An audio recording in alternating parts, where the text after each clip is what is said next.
harassed by the water stage.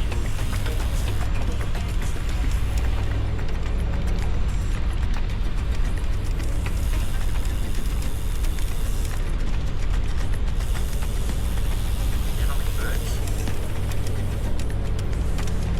Yeah, maybe because it's in the center there's no birds. But here, wherever there's plants, trees, there are many birds.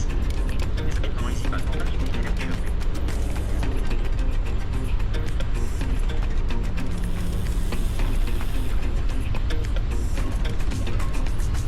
We don't have the annoying seagulls that you have. The one that always snatch your food. Yeah, they snatch your fish and chips.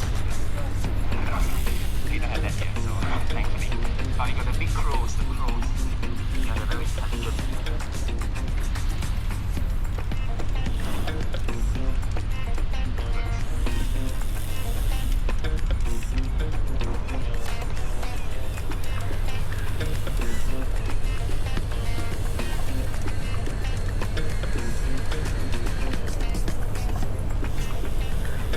Is anybody an F1 fan? Formula 1? Oh, okay, good. This is for F1. Okay, I'll talk about it soon. But all these are the setups for F1.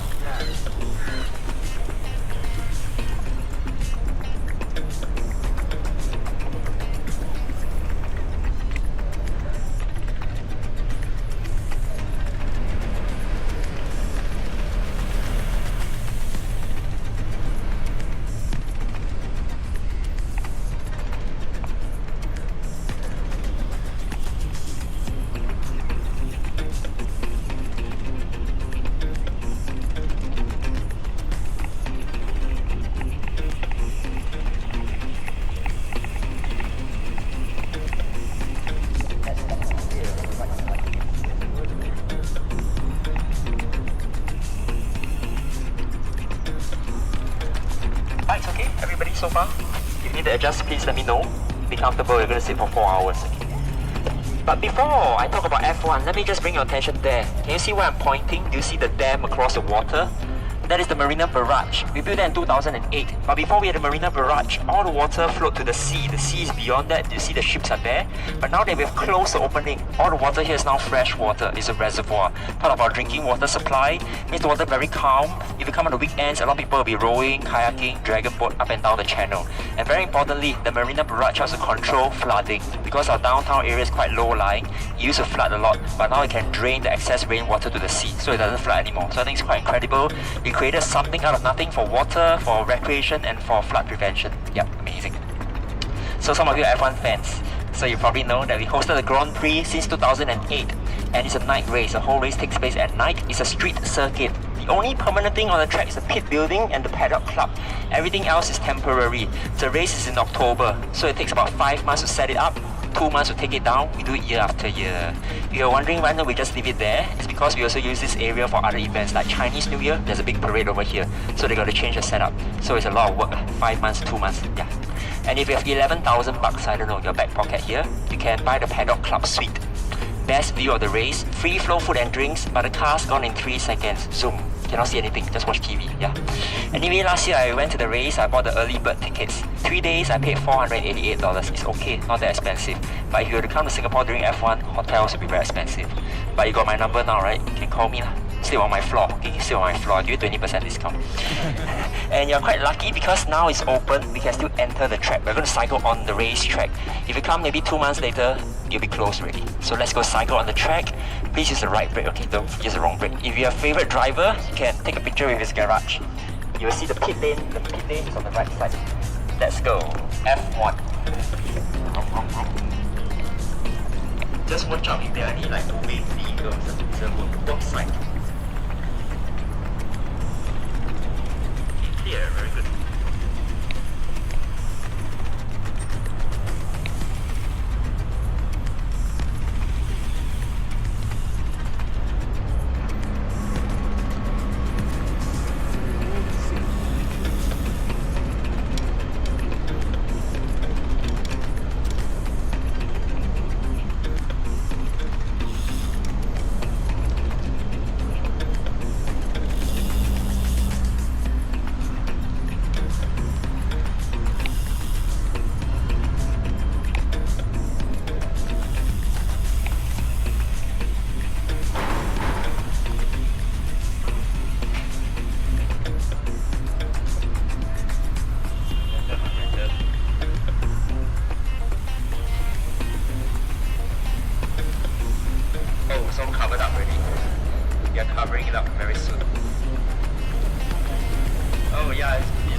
pictures, we can click here. Before it's all covered up by the tarp. Anybody wants pictures with the pit building, can let me know, pass me your phone. But come to the left side. The truck is coming towards us. Stay behind me.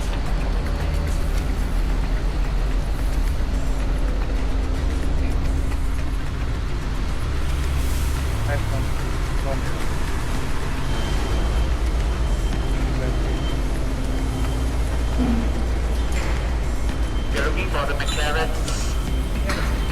right here in front, huh? Yeah, you can put your hand through the top.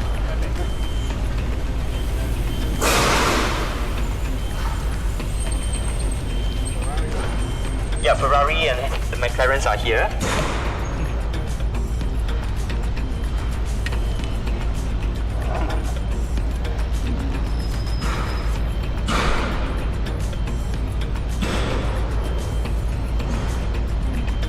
So there's a pit building and the pit lane.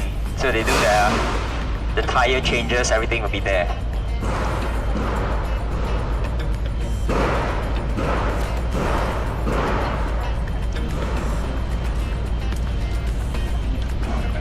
Come and watch it. Huh? Oscar PS3, yeah. Aussie, right? Yeah, okay. He did well last year. He did well last year. Was he the champion? No, last year was Norris, okay, yeah. His teammate. Yeah. But now Kimi is doing well. Kimi's invincible. Yeah, I think 6 in a row or something. Yeah. Unbeatable. And he's 19 or something. 18 or 19. Yeah. He was driving Formula 1 before he had a driving license. Yeah, so actually we're in the wrong direction. The cars are going that way. Yes. So you can see the grids on the ground. That's the grids. Yeah. And up ahead, the red and white, that's the finish line. If you can look on the right side, the little arch thing, that's the podium, the champagne, the trophy, the celebrations, they all take place up there. Okay. And it's a night race, so above you on the left, these are the floodlights. When you switch on, you'll be as bright as day. If you walk around the city center where the lights are, that's where the circuit is. They're building it up bit by bit. Then let's go forward. Come, continue.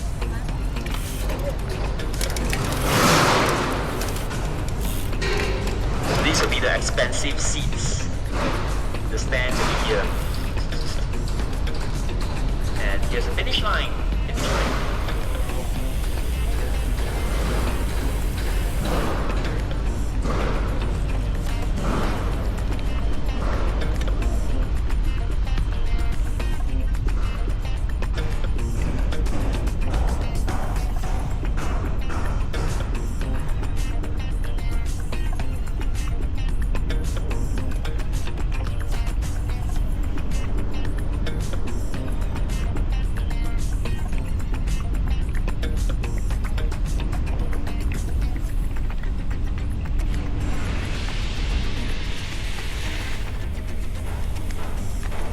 Stop at Singapore. Let's stop at Singapore.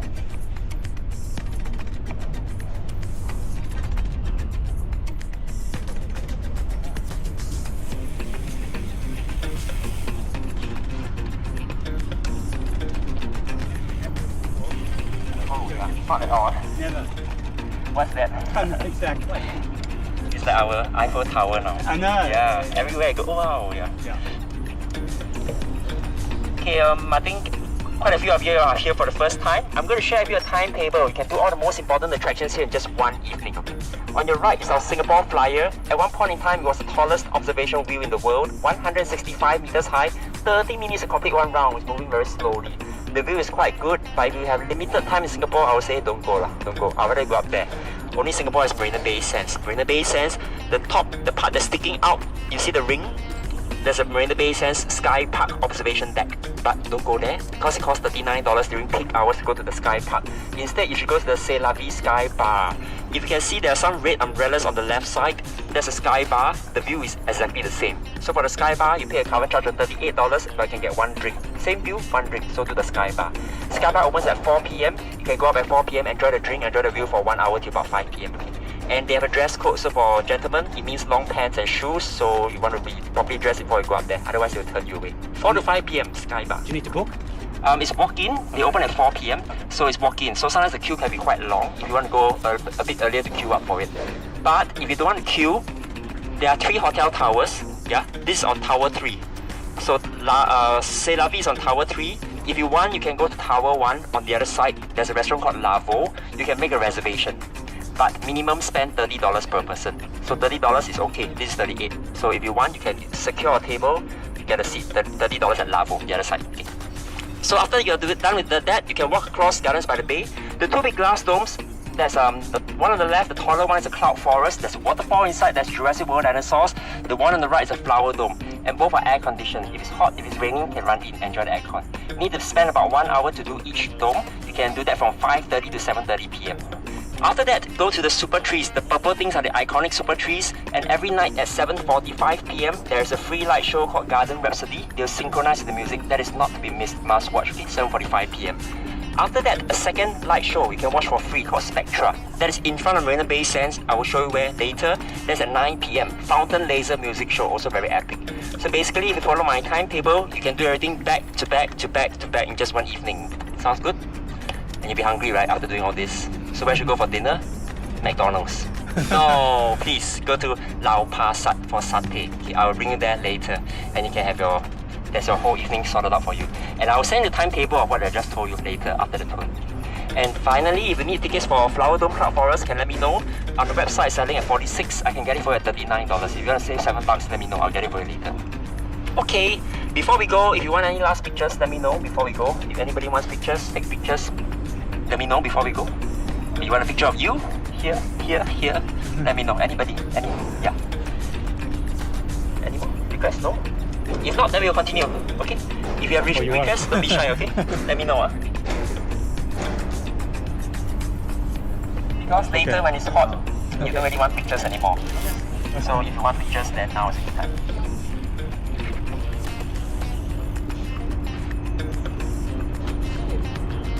Nobody, yeah? Okay, then we continue. Don't be shy, okay? I take good pictures. So if you want, just use me. I'm here to help you.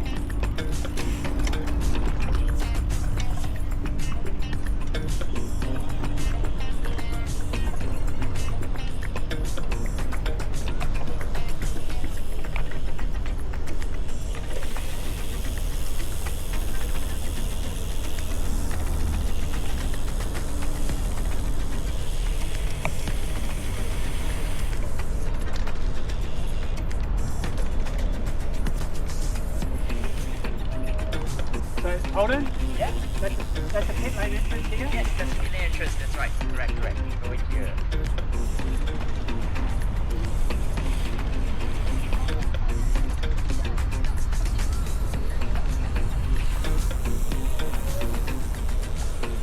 You also have to put up the barricades. Yeah. Barricades. So it takes 5 months to build it up. Bit by bit by bit.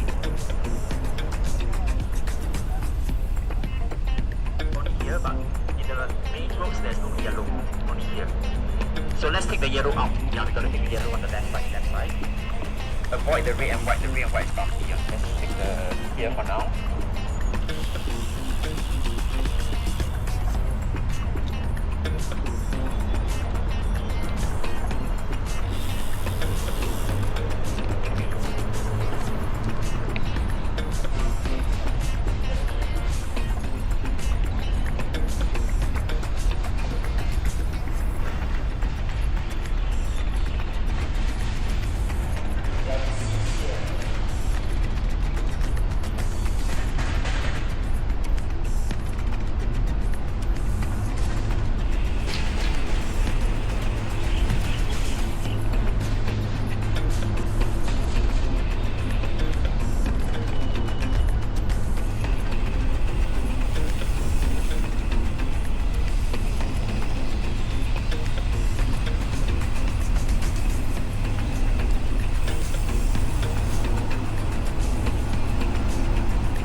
For the rest of the race on the main road, you can see the lights. Yeah, so they come down this way, turn to the pit building before they go out again. One lap is almost 5 kilometers, and you got to do 62 laps within 2 hours. Yeah, come down this way, the pit building, and they go out at the other side. No, only for F1. Yeah, so they're going to extend slowly, 5 months to build it up. After that, 2 months, yeah, we them all down, yeah. But even though it's a night race, very humid, so they can lose about 3 kilograms of water. Very challenging race for the drivers even. So they train by putting a stationary bike in a sauna just to replicate the humidity. We are going that way. That is on this one.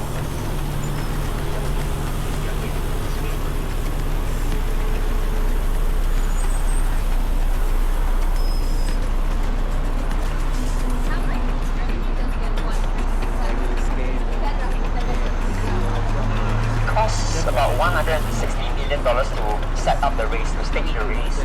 So in terms of revenue, in terms of tourism, hotels, merchandise, everything, I'm sure this is more than double. Yeah. So government actually puts 60% of the bill. So government has a big stake in F1. Yeah, they want to make position Singapore as a very exciting city, very sexy, for the race. Yeah. But I think it's worked quite well for us, despite the inconveniences.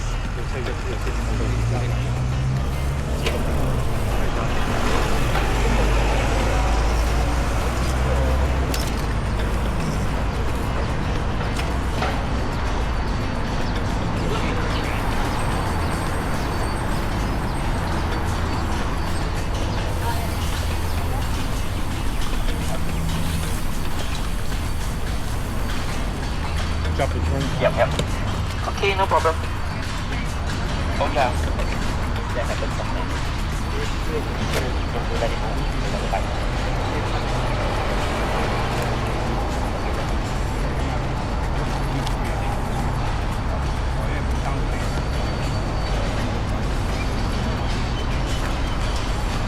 Oh yeah, the rest against.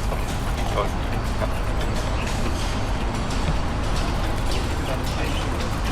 Yeah, chain snake. Okay, let me know.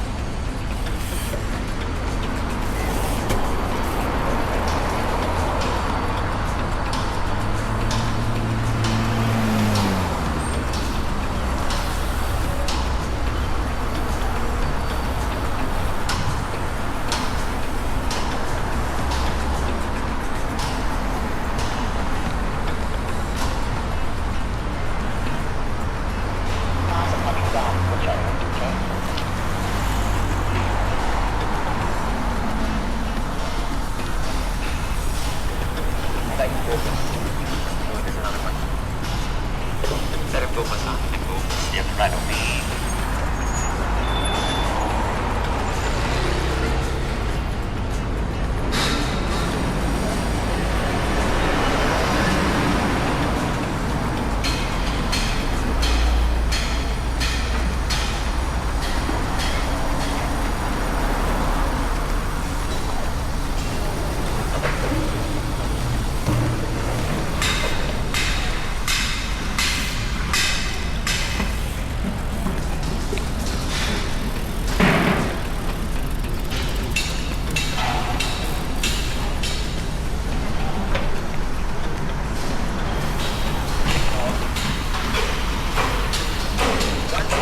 One step down, up to the right side.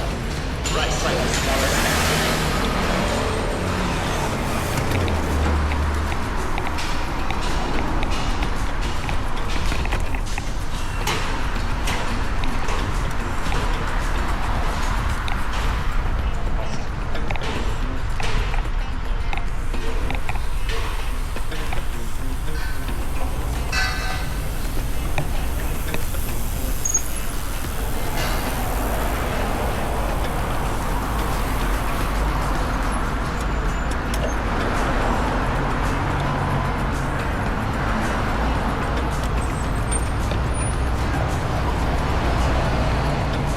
We're gonna turn right. Okay, after we cross, we turn right. In front of you, we're building a new open air amphitheater, 30,000 seats. It'll be completed in about 2 years' time. When it's done, you can buy a ticket, you can watch the New Year's Eve countdown, skyline, the fireworks. It'll be really awesome. Very excited. It'll be an iconic landmark coming your way. Ready?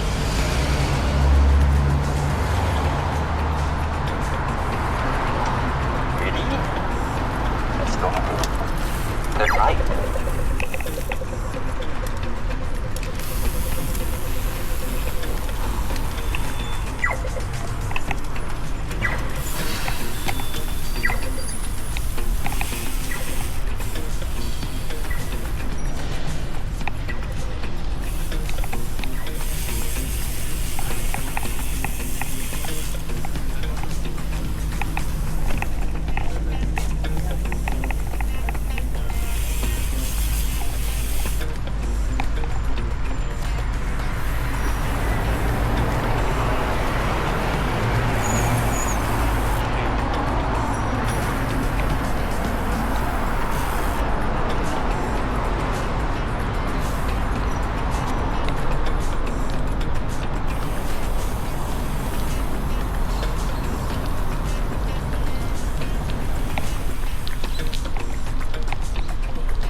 a great place for photos. If you want some nice pictures, can take for you here, everything. So you can put your bikes in here, and now's a good time for photos. Later, like I said, hot. You don't want pictures anyway. Now it looks fresh.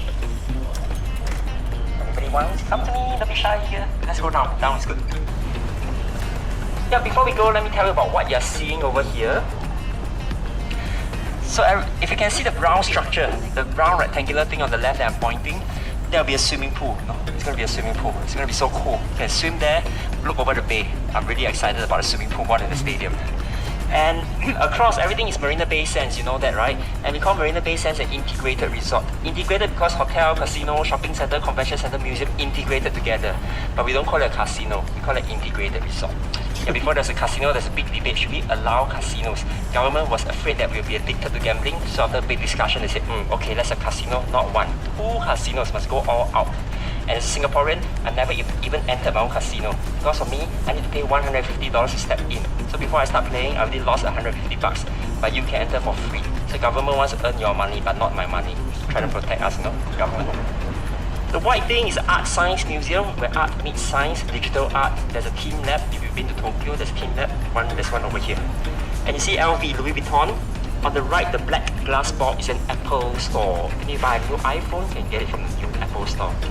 And the Spectra show, the fountain show at 9 p.m. takes place between Apple and LV store, right there.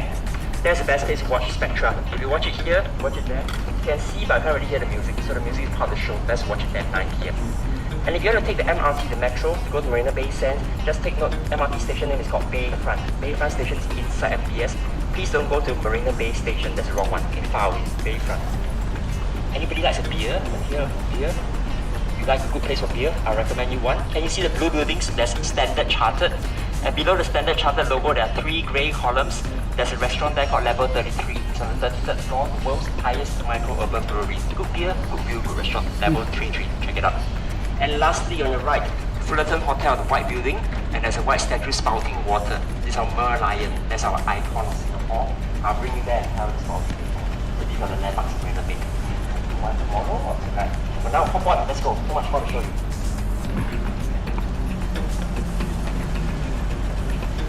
Gotta remember your color.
Yeah, I'm going to show you some pictures of old Singapore. If you can't see, you can get off your bike. Just adjust yourself. Okay, I'll stand here. Make sure you can see. These are fascinating pictures of old Singapore.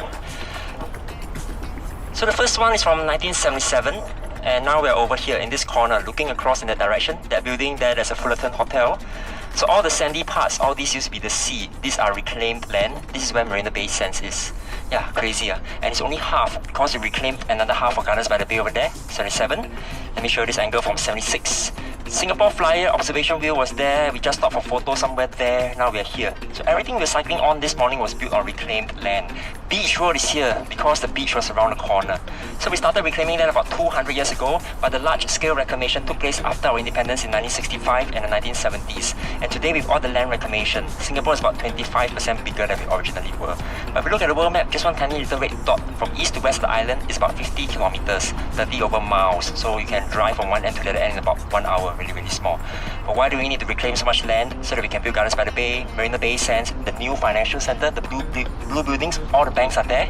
This is the old financial center, the same scene in front of you, 1988, not that long ago, only like 5 tall buildings.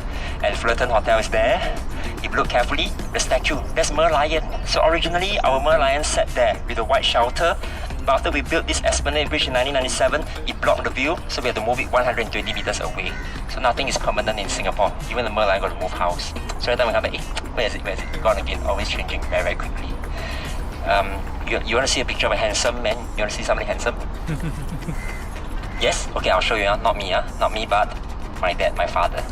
When he was 18 years old, this picture was taken in 1960. So my dad was standing at the top of a building. That building today is Fullerton Hotel, but in 1960 it was a Fullerton building. So my dad was working as a messenger boy. His job was to sort out the telegram messages according to the destination. Now before Telegram was an app, it was a thing. I think the older ones remember, right? He worked there for 3 years. His salary was about $100 a month. Managed to save up enough to buy his first motorbike.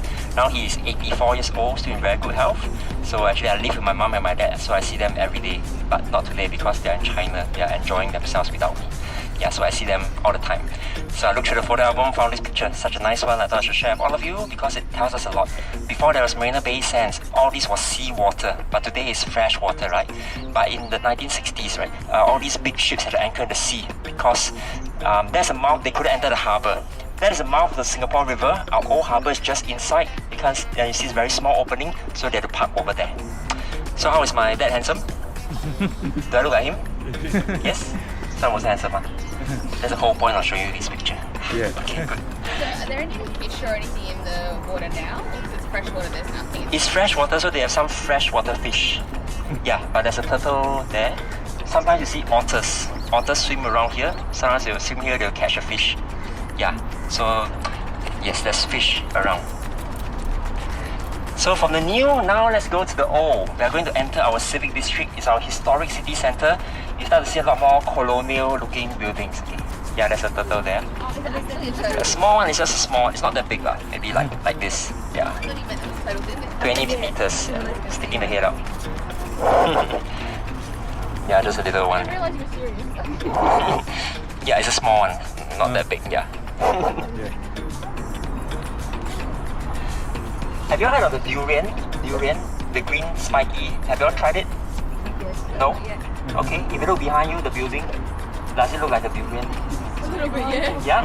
The durian building, Yeah, durian is the king of fruits, so we love it so much we made it into a building. But that's our Esplanade Concert Hall. Concert Hall, beautiful. It's like the Sydney Opera House. Actually, there are two of them. The one on the right in front of you, that's a concert hall. On the left, there's a theatre. So there's two of the durians. Holden, when I checked into the hotel yesterday, they said no smoking, no durian fruit. Yes, because of the smell. It will linger in the aircon Yeah. for a long time. And also because currently it's durian season, so you find durians being sold at many places. So they're just reminding you.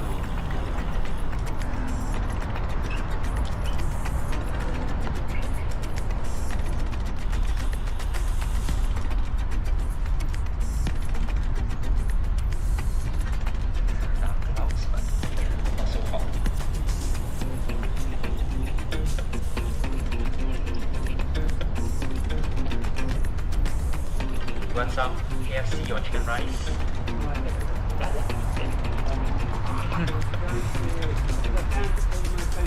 Yep.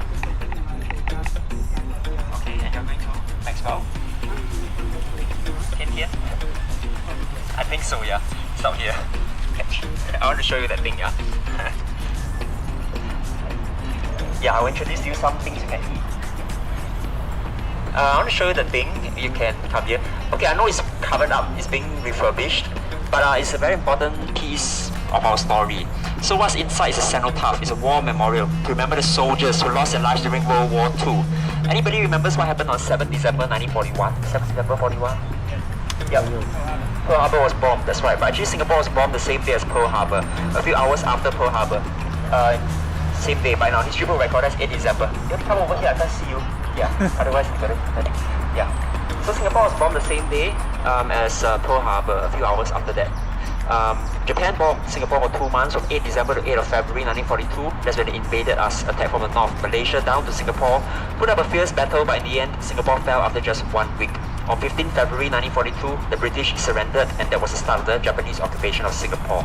Japan occupied us for about 3.5 years, from February 1942 to September 1945, and that's the darkest chapter in our history. Many lives were lost, many soldiers taken as prisoners of war, Australian, British, Indian soldiers, POWs. But that's the past. Today, we are very good friends with Japan. Everywhere you go, you see lots of Japanese restaurants, right? Yeah, because who doesn't love sushi? Like sushi, ramen, Pokemon, Game Boy, Nintendo, Sega, yeah. But on a more serious note, after independence, we invited Japan to come and help us. So all the big Japanese companies like Toshiba, Hitachi, Panasonic, they all set up factories here and help to boost our economy. And very importantly, Japan also helped Singapore to build our first MRT, the metro line. Today we have a world-class public transport, all thanks to Japan. So despite everything that happened during the war, we were able to put that behind us. That's how we function here. Remember the past, but we also want to keep moving forward, which I think is also equally important. Yeah, so let's move forward.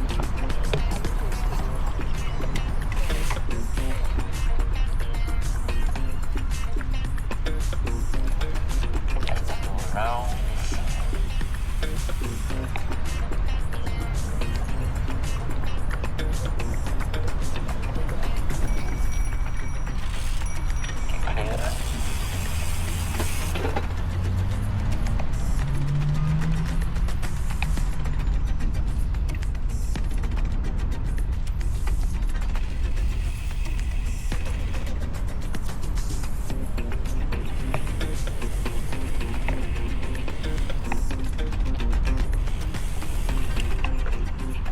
Chickens are everywhere, overrunning Singapore. Too many. This big grass field is the Padang. So if you come on the weekends, a lot of people are doing sports. Sometimes it's football, sometimes it's rugby, it's cricket, or the hockey. So it's for recreation. And F1 is not just a race, because every night after the F1 race, there'll be a big concert at the Padang. So last year I was somewhere there among 60,000 people. On Saturday night I was there to watch the Foo Fighters. Sunday night was Elton John. So if you buy the F1 ticket, you can watch the concert for free. I'm not an F1 fan, but I'm a music fan, so I'm here almost every year. So if you're a fan, buy a ticket, I'll see you there. Okay, let's rock out together. October. But I wanted to show you the building. Can you see the green birds on the building? National Gallery, Singapore. That's a place to go if you like art. Largest collection of Singapore and Southeast Asian art. But even if you don't like art, just go and look at the architecture. Very stunning building. In fact, the gallery is made of 2 separate buildings. The golden slanted roof was a driveway between the 2 buildings. The building on the right, formerly our City Hall building. The one on the left, the green dome, that was formerly our Supreme Court building. So in 2015, we made the 2, combined the 2 of them, turned into art gallery.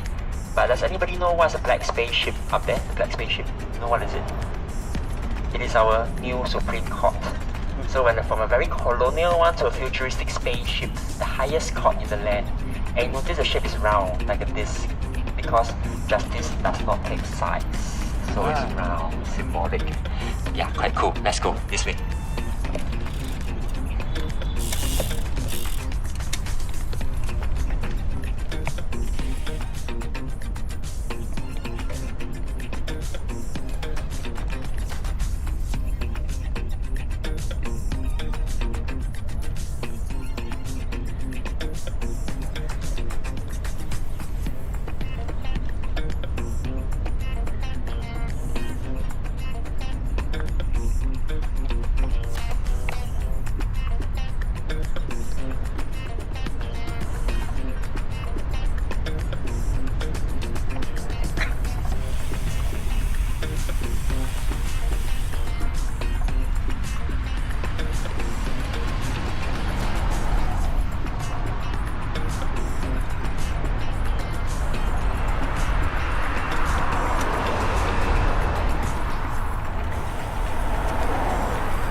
we're gonna cross, let's go.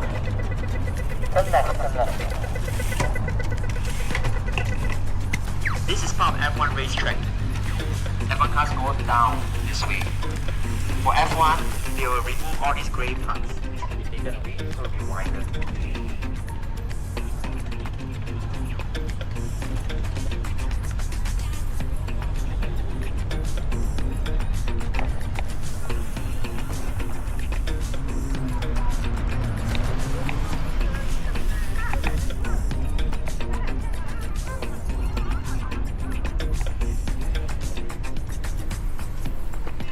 Was a road before it became a gallery.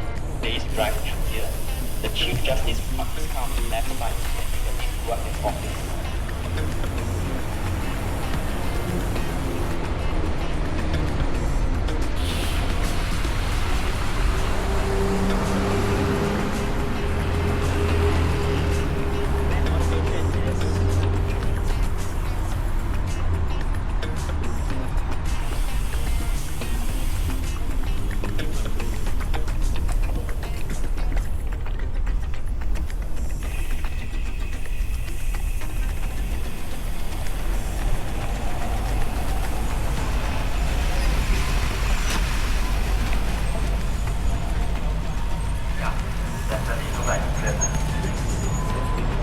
All these old colonial buildings. Across the road, the yellow building, there's an old parliament. It's the oldest colonial building in Singapore. So now it's an arts house. The new parliament is on the right, the grey one. So many of these old buildings have been repurposed into galleries, museums, or art spaces.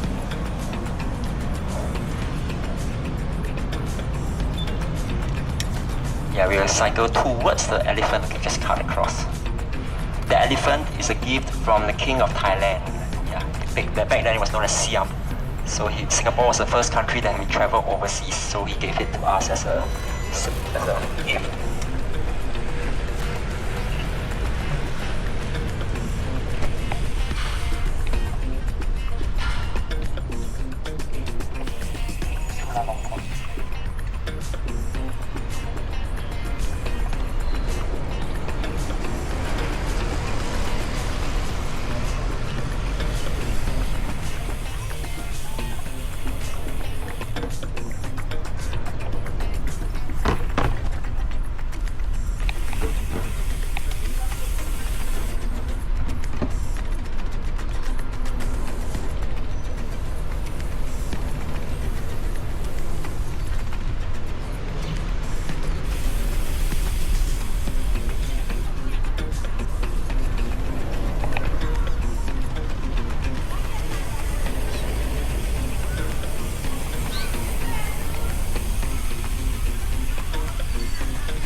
Good view, good view. Excursion, let's hold hands. Everybody has a partner, must hold hands so they don't get lost. Yeah, so before I talk about the building, let me talk about the statue. You see the bronze statue? Arms crossed, very important man in our history. His name is Sir Stamford Raffles. You heard of Raffles? Raffles Hotel, Raffles City, Raffles Place, Raffles Beer. Anything that's Raffles is good, but expensive. Yeah, you go to Raffles Hotel, the long bar, you order our Singapore Sling, the national cocktail, $44 for one glass. Before taxes, before taxes. Yeah, so who is he? Raffles is the founder of modern Singapore in 1819, about 200 years back. So during that time, this region was dominated by the Dutch. The Dutch are very strong in spices, but the British wanted to break the monopoly. They sent Raffles to scout the region to sell a port. And he found Singapore to be suitable because of three reasons. First, you have a natural deep harbour, good for shipping. Secondly, our geographical location, very strategic between India and China, main shipping route. Thirdly, Singapore is very fortunate, protected from all the natural disasters, no earthquakes and typhoons over here. Good place to set up a port. So in 1819, he founded Singapore as a trading post, and that was the start of the British colonization of Singapore. Okay, I know they want to take a picture. Let's move to the side. Come, just move here a bit. Let them take their picture, okay? But I want to talk to you some more.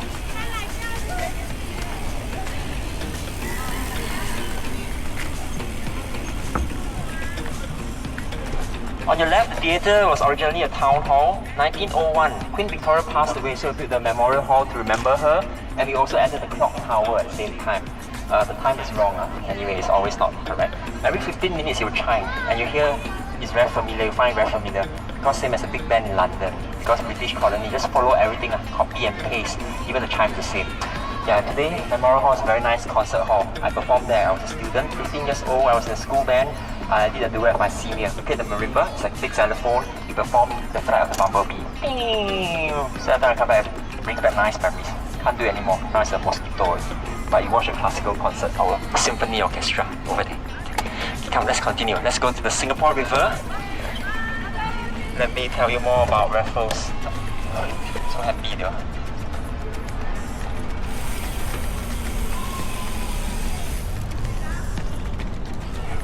Ferns, beautiful. Staghorn, like a staghorn fern.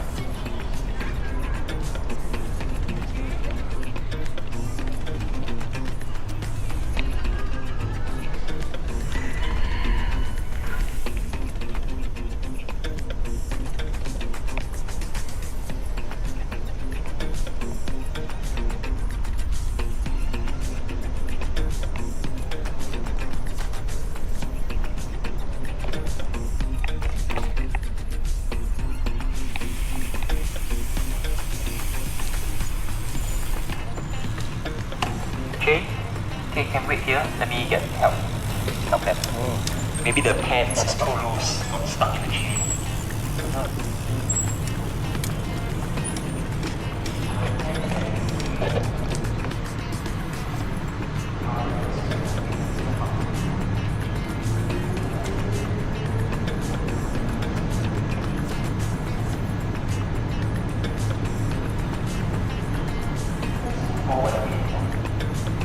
So the pants are too baggy that it got stuck in the chain.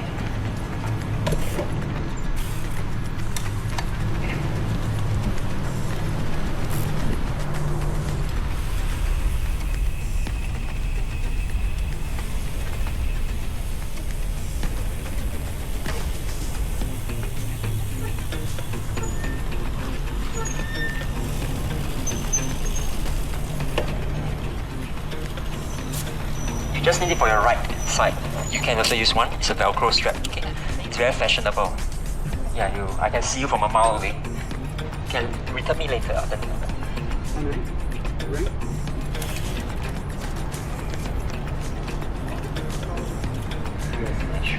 saw that. I saw it Yeah, that should work. Oh, that was that. Yeah, you notice a statue in front of you. Looks familiar, the one that we just saw, right? Same, copy and paste. Told you already. But do you really like him so much? Why do we need two statues of him? Because this is where Raffles landed. Raffles landing site is here. That's our Singapore River. Our old harbour was just here. So when the British wanted to set up a port, they needed to seek permission, ask permission from whoever's already here. And when Raffles came in 1819, there was a Malay village over here on the riverbanks. That's why he landed here. Approached the village chief. With the help of the village chief, brought in the Sultan. The Sultan is a Malay king, so Raffles signed the treaty with the Sultan. In return for letting the British set up a port, the British gave the king some money every year, 5,000 Spanish dollars. But he was more like a puppet king, no real power. So Raffles made Singapore a free port. Anybody around the world that wish to trade, welcome to Singapore. This is what the Singapore River looked like in the 1960s. So all these small boats, we call them bum boats. Because the big ships couldn't enter the harbour, they had to transfer the cargo to the small boats at the Singapore River, unload the cargo, store them in the warehouses, the shop buildings where the go-downs. The area is called Boat Quay for riverside dining today.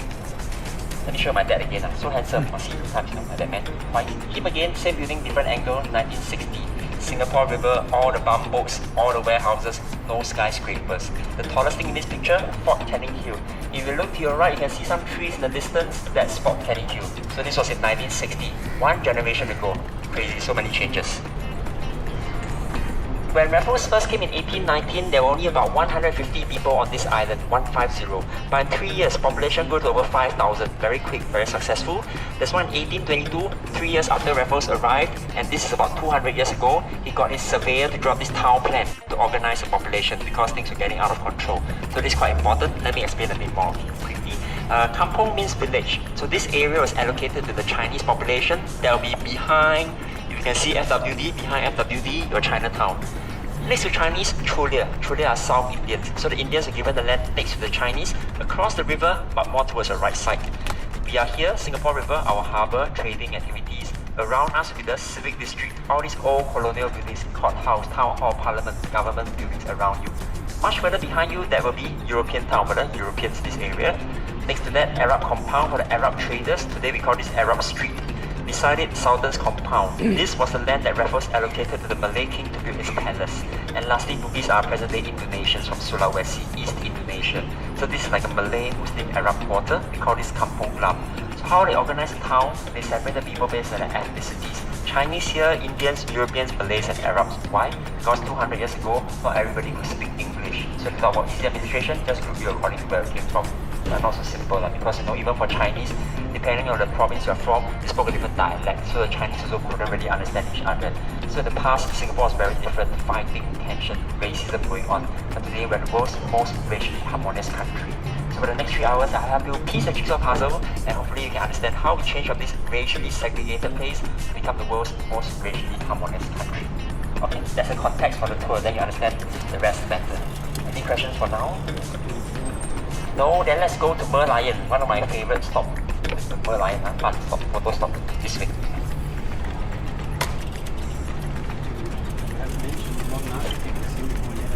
Oh, we won't be talking about him, but yes, you know about him, Lee Kuan Yew.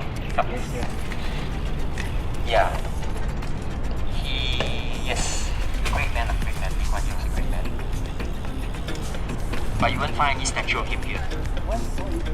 He doesn't want to be remembered. He doesn't want to be immortalized as a statue or something. He said, if you want to see my legacy, it's all around you. Yeah, which I think is very true. When did he die? 2015.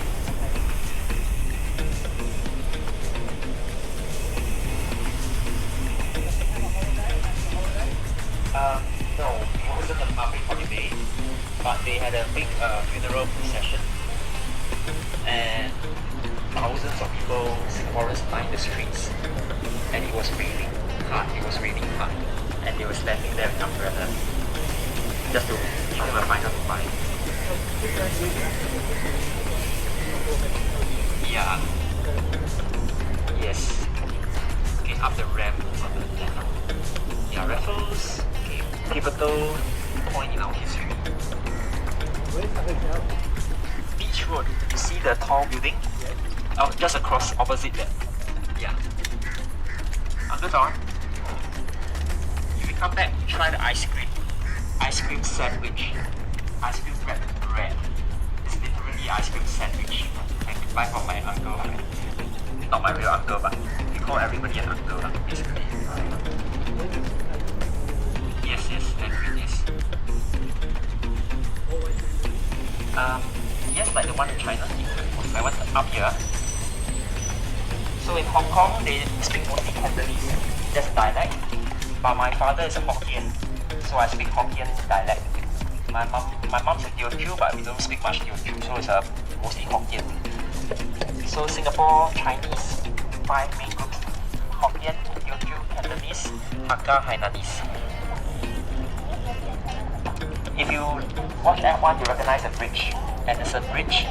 F1 cars go across. What? It's very narrow, right? Yes. They zoom across. And the green sign, they turn left. So the F1 Singapore circuit is very tight. There's not much chance for overtaking. That's why the qualification is very important. If you are in pole position, most of the time you'll win the race. Yeah, true, Monaco. Yeah, but they zoom across the bridge. Up there on the right. F1 bike. Good job, Leslie. Good job.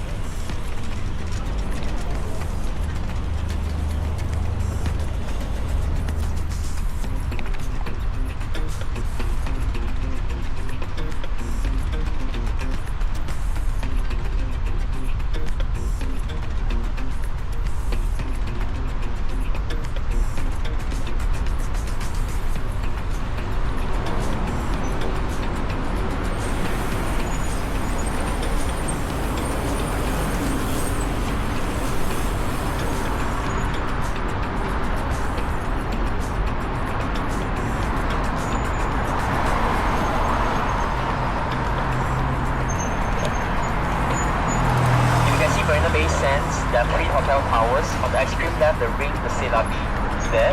I was telling you about Labo. Labo is on the other side. So in the middle tower, there's also a restaurant called Spago. But if you want, the ones on the side are better. Spago in the middle, the view is a bit blocked by the swimming pool. So the ones on the side are better. Labo or Selabi. Selabi also has a restaurant. But the Sky Bar is towards the left side. Sky Bar, you will walk in. Restaurant for Selabi, I think there's a minimum spend of $100 per person. It's very expensive. So Labo, $30 per person minimum spend reservation. Now let's go to Merlion. Turn left. Turn left. Usually it's crowded there, so I will guide you through.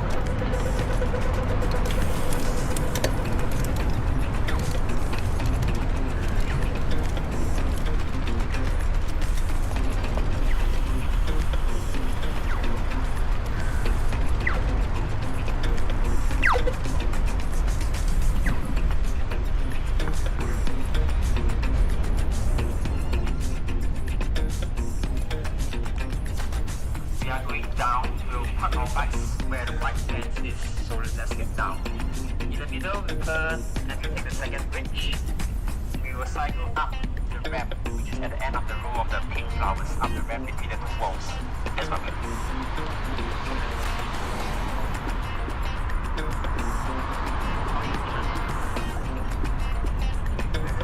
Fine, yeah. So far so good. Yeah. We can get really, really hot. As long as it's long.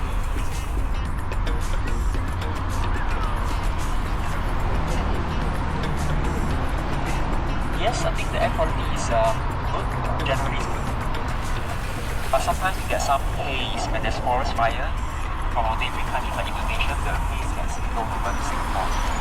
Yeah, now it's getting the dry season, so there's a increased chance of a haze. When you go down, you right brake, yeah? Remember the right brake. Form one line behind me, stay behind me. Yeah. Just do one line. Then we won't terrorize the pedestrians. They know how to avoid us.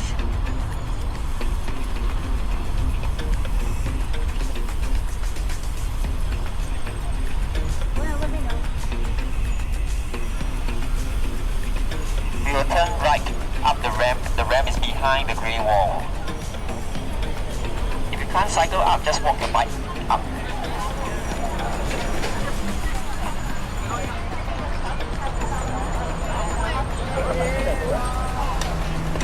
Lên chụp cho em.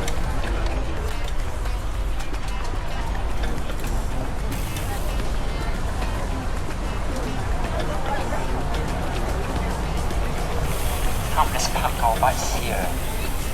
If you can park them side by side, that'll be great. Parallel to each other. Yep. Stay shady, slim and shady, like the real Slim Shady, like me. Yeah.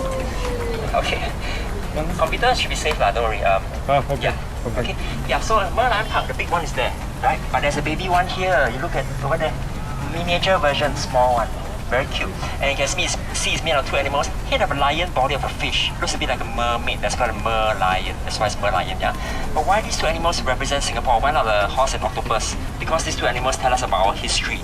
Singapore is an island, we're surrounded by water. We used to be a fishing village. Our old name was called Temasek. Temasek is a Javanese word which means sea town, a town by the sea. That's why fishing village. Lion Head is because in the year 1299, about 700 over years ago, there was a Malay prince from a neighboring island of Sumatra. He was exploring. When he landed here, he saw a strange creature. Sure. He asked his man, hey, what's the animal? The man told him, I think it is a lion. So the prince took as a good omen, decided to settle down here, changed the name of the island from Temasek to Singapura. So Singapura is a Sanskrit word. Singa means lion, Pura means city. So Singapura, Lion City. And the British came, changed it to Singapore, same meaning, Lion City. So that's how we got our name. But anything wrong with the story I just told you? Yeah, no lions in this part of the world, correct. So the prince most likely saw a different animal, not a lion, but a tiger, because tigers are common here. But it's good that I made a mistake. You know why? Because in Sanskrit, the Sanskrit word for tiger is Vagra. If you already saw a tiger, it would be Vagrapura or Vigrapura. So I think Singapura is better. So in life, it's good to make a mistake sometimes. That's why lion head fish body Singapura. Now you know. Okay, good. So the next stop is a longer stop. You can buy water, you can use the toilet. Here is crowded. But if you want to do a trick shot, pass me your phone. I'll take a very good one for you. But it must be quick because after we do it, everybody will copy us. You must stand by, get ready, okay? Anybody wants the trick shot? Fun one. This one is confirmed, guarantee good one. But it's crowded, so we must do it fast. Otherwise, they'll all scold me. Prime Minister. Next stop. Yeah, we're going this way. The stop check. Yeah. Then you move it here, then you Anyway, in Singapore, sometimes you go to a party with many drinks, you will become the Merlion. So don't be the Merlion. So now let me bring you to Lau Pa Sat. Lau Pa Sat, the best place for dinner after the light shows. After you watch the shows, walk around the bay. Around the bay, go to Lau Pa Sat. Let's go there now. And the way out is crowded. It's crowded. Single file, stay behind me, okay? I will open up the road for you.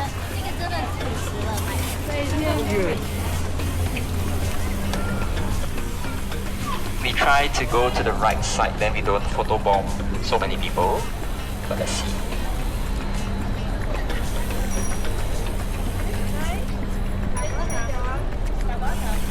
Thank you. Some more. Six more behind me. Thank you. Sorry. 不好意思。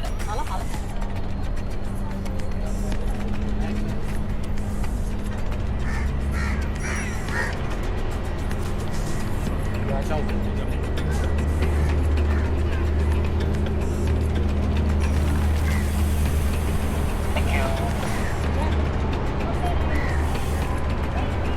Shake Shack.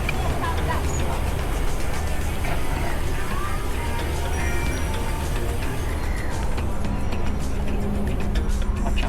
Thank you.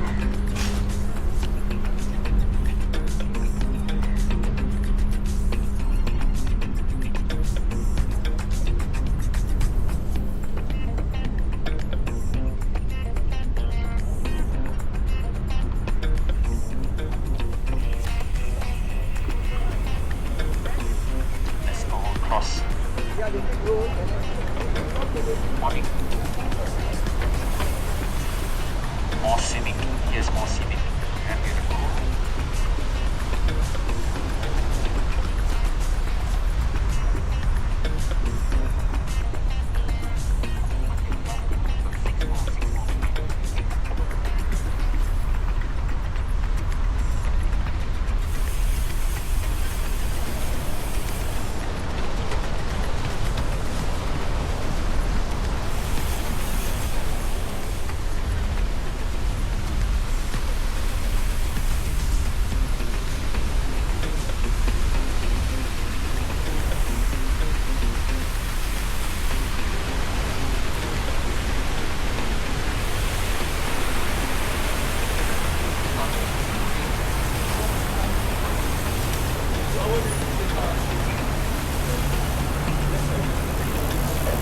Yeah, that's a quick one here.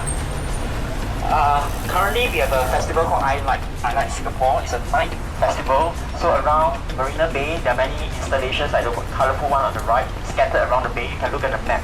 So at night, they will light up. So it's quite nice. Many around the bay you can watch for free. So if you can come at night, the view is really nice. So come and enjoy I Like Singapore. Only for these 2 weeks.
CBD Central Business District. All the skyscrapers are here. ByteDance is the parent company of TikTok. So the TikTok Asia Pacific HQ is here, TikTok. So now we're going to Lau Pa Sat. Lau Pa Sat just up ahead, about 200 meters away. So after the light shows, walk this way and go down to Lau Pa Sat for a good dinner or late dinner supper. Ready?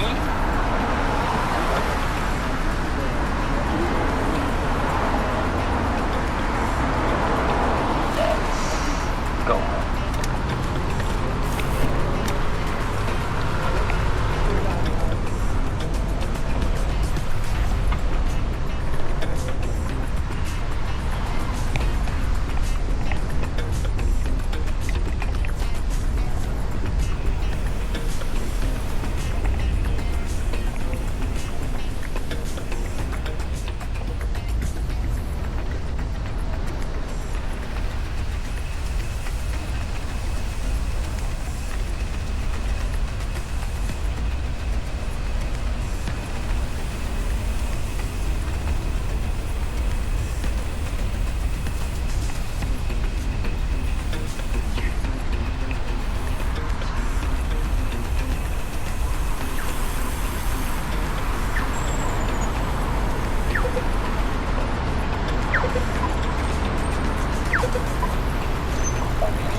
So across the road there's Lau Pa Sat. In Chinese, Lau Pa Sha means old market. It used to be a fish market.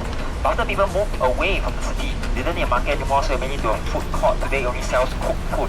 But if you came to Singapore maybe 70 years ago, you find there's a lot of street food. But today, no more street food because very unhygienic, very dirty. Government didn't like it, so from the late 1960s, took them away from the streets. It licensed the hawkers, relocated them to a building called Hawker Center. So Hawker Center refers to our street food. And we have over 120 hawker centers in Singapore. You're never far away from food, so you won't go hungry. Best food is at the hawker center. Street food, always cheap and good. Yeah. But strictly speaking, Lau Pa Sat is a food court. It's a bit different. Hey, that's my dad. Yeah. Yeah. Lau Pa Sat is a food court because it was a fish market. Slightly different. But later, Chinatown, I'll show you 2 good hawker centers you can go. Must really try to eat at the hawker center at least one time. So after we cross, please keep right. It's a bike path. Whenever you see there are separate paths, you always take the bike path. If we go to the pedestrian path, we can find over here is a pedestrian only, so stick to the bike path. But pedestrians who come to our path, they are okay. Must protect them, right? Let's go,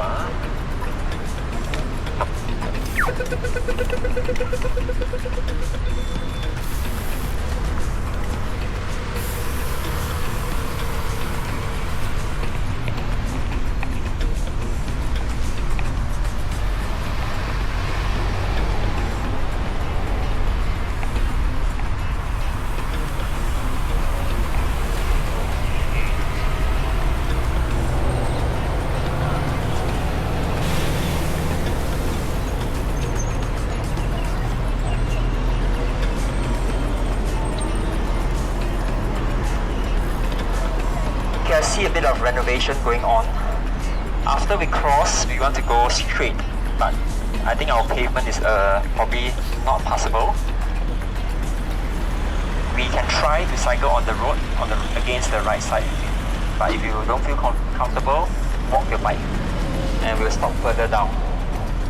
Yeah, because they are changing the floor tiles. They are renovating at the moment. If you want to top up your water bottle, when you stop, you can bring it along. But there's no drinking fountain, it's only tap water. But tap water is safe to drink. You can drink from the tap. But if you don't like tap water, don't worry, there's a 7-Eleven just across the road. So you can get something cold, you want a snack or a sandwich, you can get it from 7-Eleven. So let's do it together. We'll park our bikes on this side. Let's go 7-Eleven, then we come back for toilet and tap water. Okay, let's see how we can navigate this.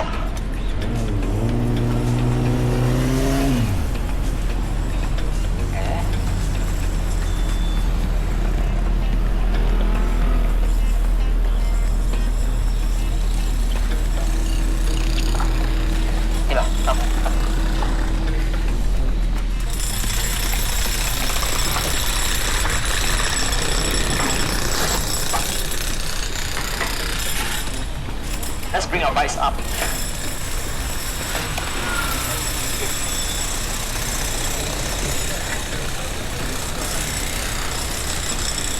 Okay.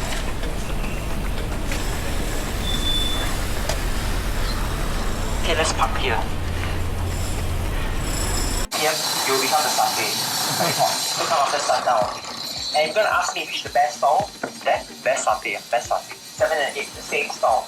So there's a very long queue for 7 and 8. Sometimes you'll wait for 30 minutes, half an hour. After you place your order, they give you a buzzer. So while waiting, have a beer when it's ready, come and collect it. Okay? But let me give you something. Quickly, discount card.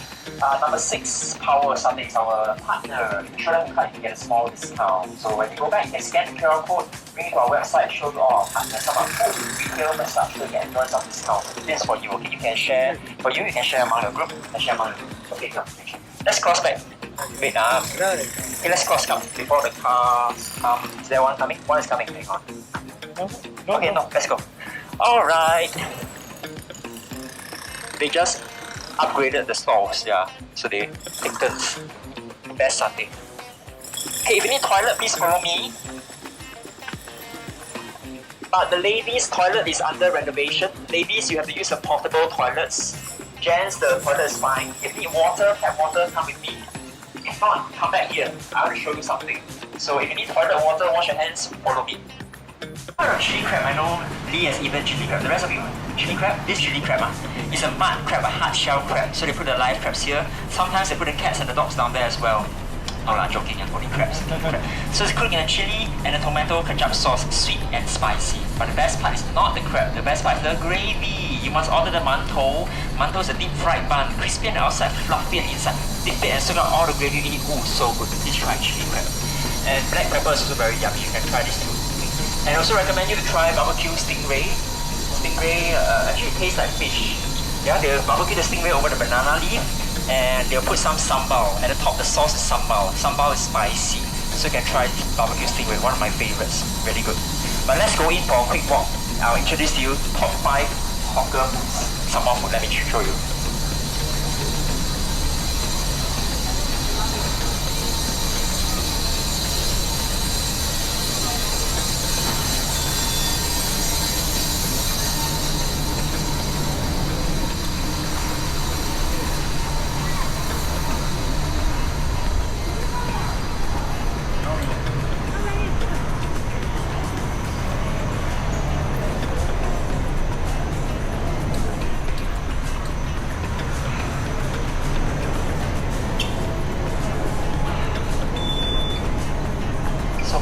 Right? There's Korean, there's Japanese, there's Thai food. But now you're in Singapore, you must eat Singapore hawker food. But you have a problem. The problem is that your stomach can eat so much food. What should you eat? Narrow down. Top 5. Number 1, try Hokkien noodle. The yellow wheat noodles with vermicelli, squid, prawns and eggs. Cook the noodles in the prawn broth, put in the big wok, pour the prawn broth in, cover with lid, let it simmer. Soak up all the essence of the prawn stock. Really delicious. Number 1, Hokkien noodle. Anybody like spicy food? Spicy. If you like spicy, then you must try laksa. The broth is made of chili, dried shrimp and coconut milk. Spicy and creamy. These are cockles, the type of clam, yeah. So that's a spicy dish, laksa.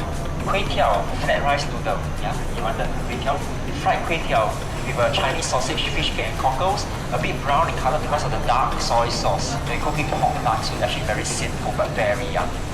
In your country, carrot cake is a dessert. This is our Singapore carrot cake. It's not the orange carrot, it's the white carrot radish. And we cook it a lot of rice, flour, lots of eggs, so it's very eggy, it's savory. That one is sweet, savory, sweet, savory. You cannot decide, let's do a combo lah. Big bowl, we'll think so much eat bowl. But if you eat meat, then you must definitely eat this one. Jump around here.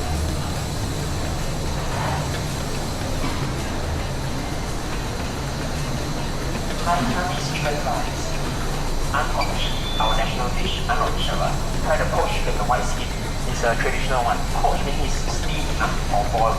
But the best part about chicken rice is not the chicken, the best part is the rice. After we poach, you use the juice to cook the rice. The rice being oily but very fragrant. And there's a roasted chicken, also good, but I try the white skin first, the poached chicken.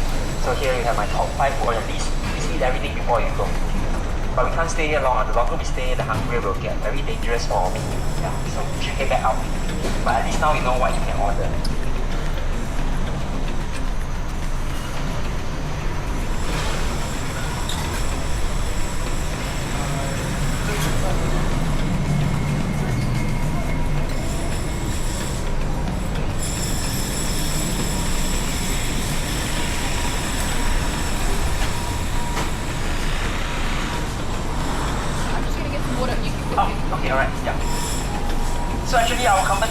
food tours. If you come back next time, you can enjoy our food and bike tour.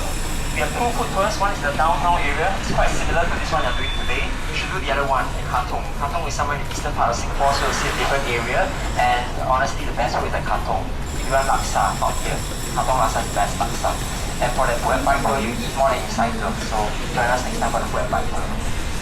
And I prepared a present for you. It's a souvenir from me to you. The other group doesn't have it, so all of you are very lucky you're in my group. Yeah, so let me show you your little present. Yeah, I'm giving you a present from me. Yeah. It's not from the company. This is for you. Oh, another bag. Try again. Tissue paper. Okay, I'm gonna be Oprah with you. Yeah, you get one. Okay, you get one. You get one. Here you go. One for you, one for you. But why am I giving you tissue paper? It's not for you to have your mouth. No, not for you to have a sweat. No. When you go to a hawker center, it's very powerful to carry with you because everything is self-service. And during lunch and dinner, it's so hard to find a seat. You see there are empty seats, put it on the table, and the seat is considered reserved. That's how we reserve our seat. So in Singapore, we call this chop, C-H-O-P-I, chop the seat. 3 of you put 3 packets for the 3 seats. Don't need to wait for each other, just go and buy your own food. Come back, it's still there. Everybody knows what it is. Everybody will respect the tissue. Must also respect the tissue. So in Singapore, must do it like a Singaporean. Chop your seat. Yeah, what do people use? Have you all heard of Singlish? Anybody? Singlish, right? Singapore English. So many Singlish word is a mishmash of different languages, and many words are created here. So chop is a Singlish word, it's a fictional word.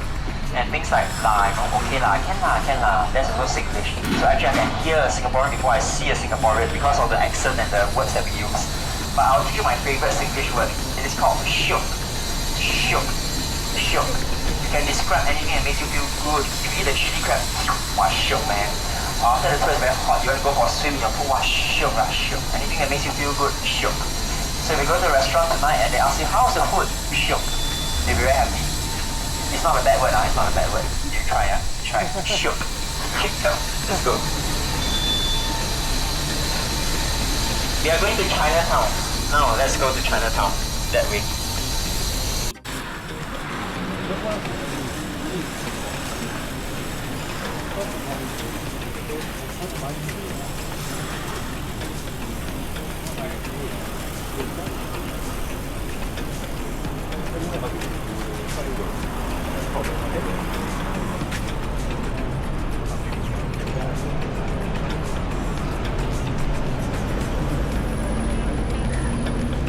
Let's go.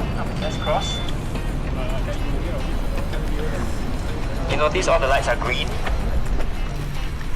It's the only scrambled crossing in Singapore, this one. 4 directions.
We are going to Chinatown now.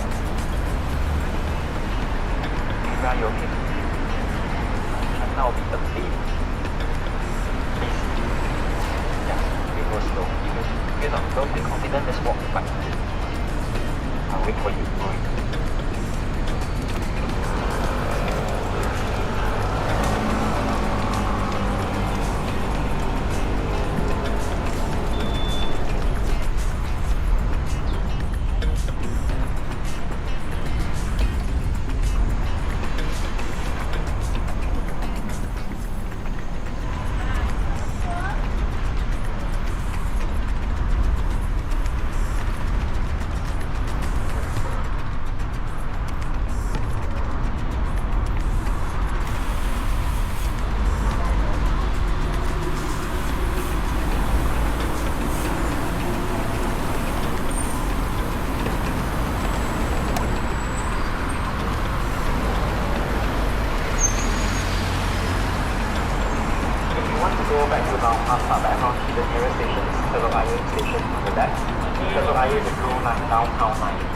nearby there are other MRT stations as well, so depending on which line you want.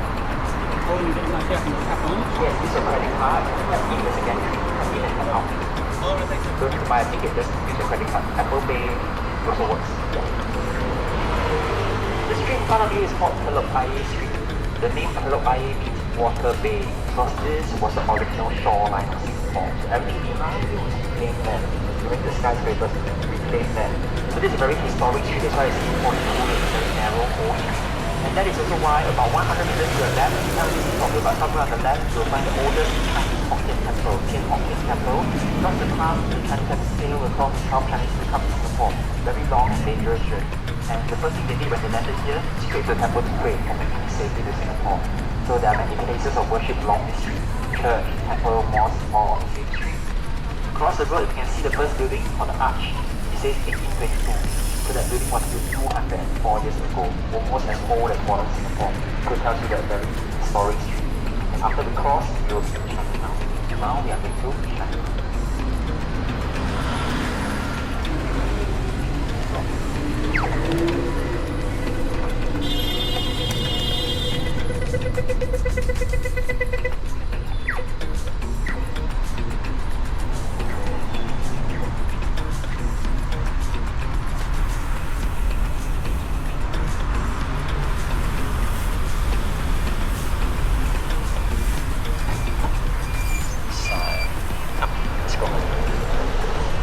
Let's cross, huh? Zebra crossing, we cross.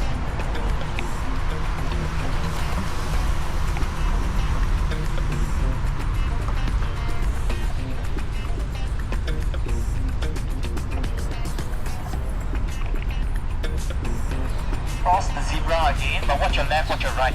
Both ways, make the car stop for you. They are supposed to stop. But watch out nevertheless.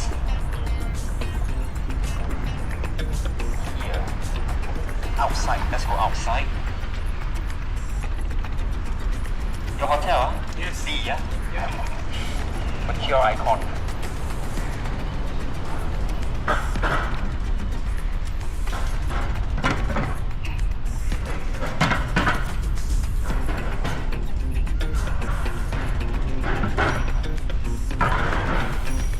Slowly. Watch out for cars. We are going where the yellow fence. Let's go towards the yellow fence.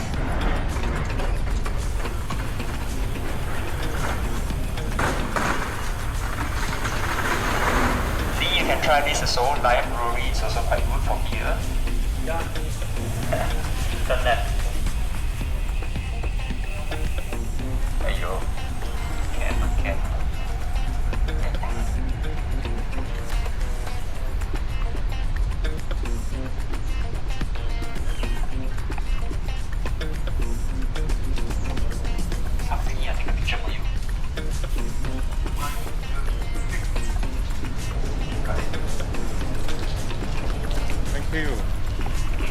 Let's go around the lorry.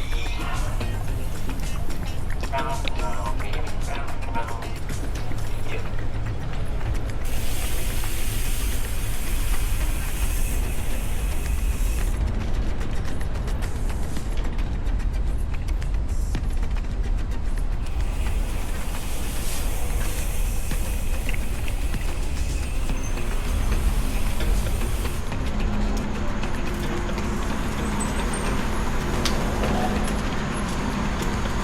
Yeah, look at the pink wall against the white sky. It's such a nice contrast. Nothing to see, nothing to see. All here? Okay, good. Yeah, before we go, where are my boys? Yeah. Now we are the Backstreet Boys. Because we are the Backstreet. Oh, not funny. Backstreet's back. Okay, thanks for entertaining me. Yeah. Okay, nothing to see really. Now we turn right, we're going to go right, but cars are coming down, so please don't block the cars. On the road, just keep right, okay? And 20 meters down, we stop there, wait for the traffic light before we cross to the other side. I'll tell you when to cross. When it's time, you want to move a bit faster, otherwise they lag behind. If I don't read, there's enough time for the 6 of you. So just wait for my cue. Yep, come. On the road, yeah, but keep right. Ricky, you will stop before the zebra crossing. I will show you where. Okay. Ricky, you can stop right Okay. Yeah. Okay, we don't need to wait. We can cross now. It's great. Let's go. Everybody. Okay, so no chorus today. Rock your body. Let's go in. Sabo Street.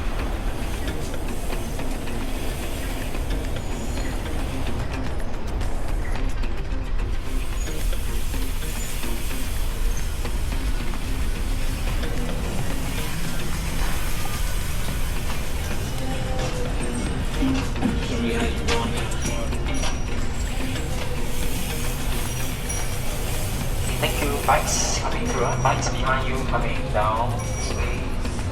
Good. Hi. Thank you. Thank you very much. Six more behind. Thank you. Let's go there. Perfect.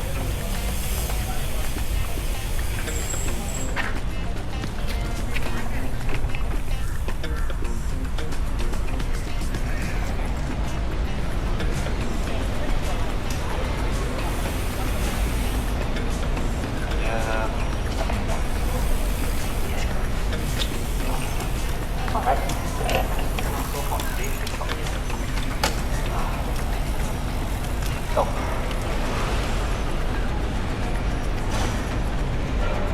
yeah, welcome to Chinatown. You all been here? Some of you have been here. So this Chinatown, the street that we came in from is Sago Street. Behind you, Sago Street. Including Sago Lane. And before there was a big Buddha temple, there were also houses along here. And this area had a dark history. It was known as the Street of the Dead. Why the Street of the Dead? Because there are many dead houses. So by dead house, I'm referring to a hospice, place where poor people went to die. Because in the past, the Chinese were very superstitious. They believed it was bad luck to die in their own house. They knew they're not feeling very well. They come to the hospices to seek treatment, but most of the time, they didn't make it. They die here, pass away. So this area was catered to the funeral industry. Coffin makers, funeral parlors. This is what a typical Chinese funeral look like. You see Richard Rory, family members all dressed in white for mourning. Yeah, so from the Street of the Day about 100 years ago, but now no longer. It's the Street of the Living. So many things here, right? And look at the shelter beside the brown building, the shelter there. If you come in the evening time, you find it's very, very crowded. And you see a lot of local elderly men, old men, local men. What do you think they do over there? Mahjong? Oh, not Mahjong. Mahjong is a noisy game. They're playing some other game. No, Chinese chess, mostly Chinese chess. 象棋 but they are not gambling. They're not gambling. They're playing chess. They are playing chess. So every day they come in to meet their friends and play chess. So maybe 20 years later when I retire, you might find me there. So say hi to me. Let's play chess together. Yeah. And we have over 120 hawker centers. Chinatown complex, second floor upstairs, biggest hawker center. When you go up there, there are more than 250 stores. You go there, wow, you'll be overwhelmed. How do you know what to eat? Very easy. Find the one the longest queue. Love to queue for food. The longer the line, the better the food. So queuing is a national pastime. Sometimes you don't even know what you're queuing for. You see there's a line, just join the line first. You reach the end, like, oh, this one it is, but usually good because Singaporeans are always hungry. You find the queue, the locals queuing up. That's the best. Some of you have heard of Maxwell, right? Maxwell Hawker Center. Yes. Okay, just beside the temple is blocked. It's Maxwell MRT station. Metro station is just beside. Across the road where we came from, that side is Maxwell Hawker Center. So that's very famous, very good hawker center. Chicken rice is a very famous chicken rice stall for Tian Tian Hainanese chicken rice. The one that Anthony bought is the best in Singapore. Yeah, okay. It's over there, but it's not my favorite. Not my favorite. It's a bit overrated. Okay. But if you want a better chicken rice, I'll show you where. After the tour, I can show you. Okay. But that's famous. That's famous. So if you come to Chinatown, two good hawker centers just across the road.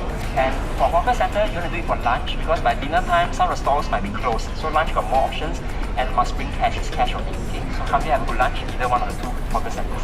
Thank you. Now let's go see something else. It's time to turn around. Turn around, we go that way.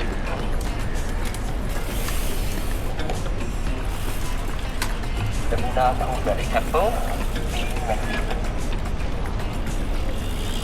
This was built in 2007. It's quite a new temple. It's not that old.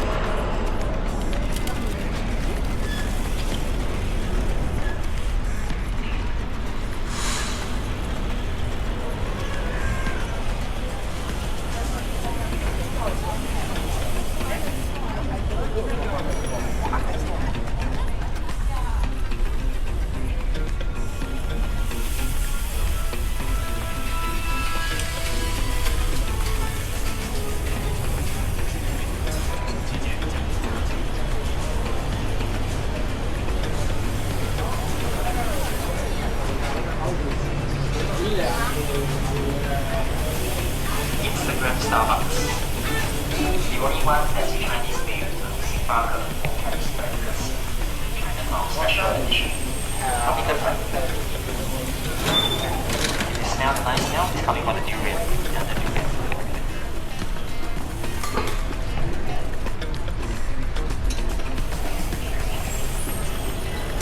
After today, she will level up. Cycling skills will level up.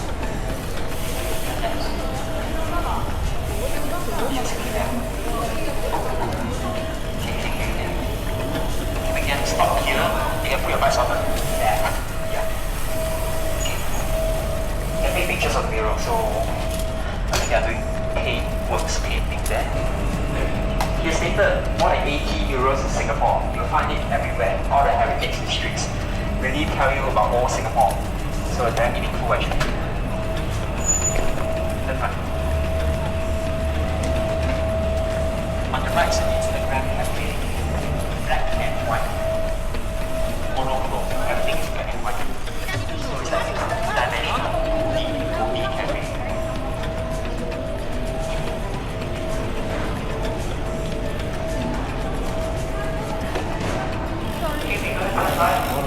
It's a bit crowded. Monochrome. 翻埋單車埋，舉埋單車埋，得你得啦，喂喂喂喂喂。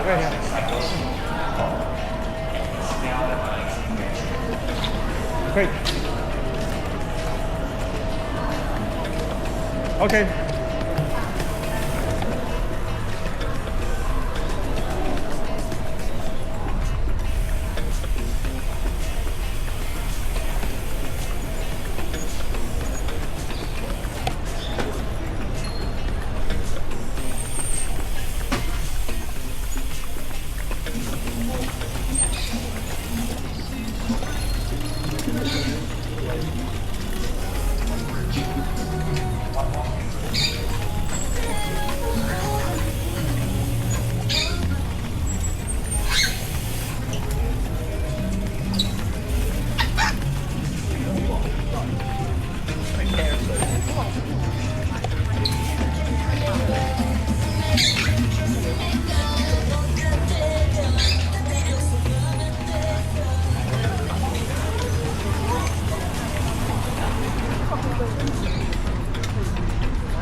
Storytelling time. My job is to tell you stories. Yeah?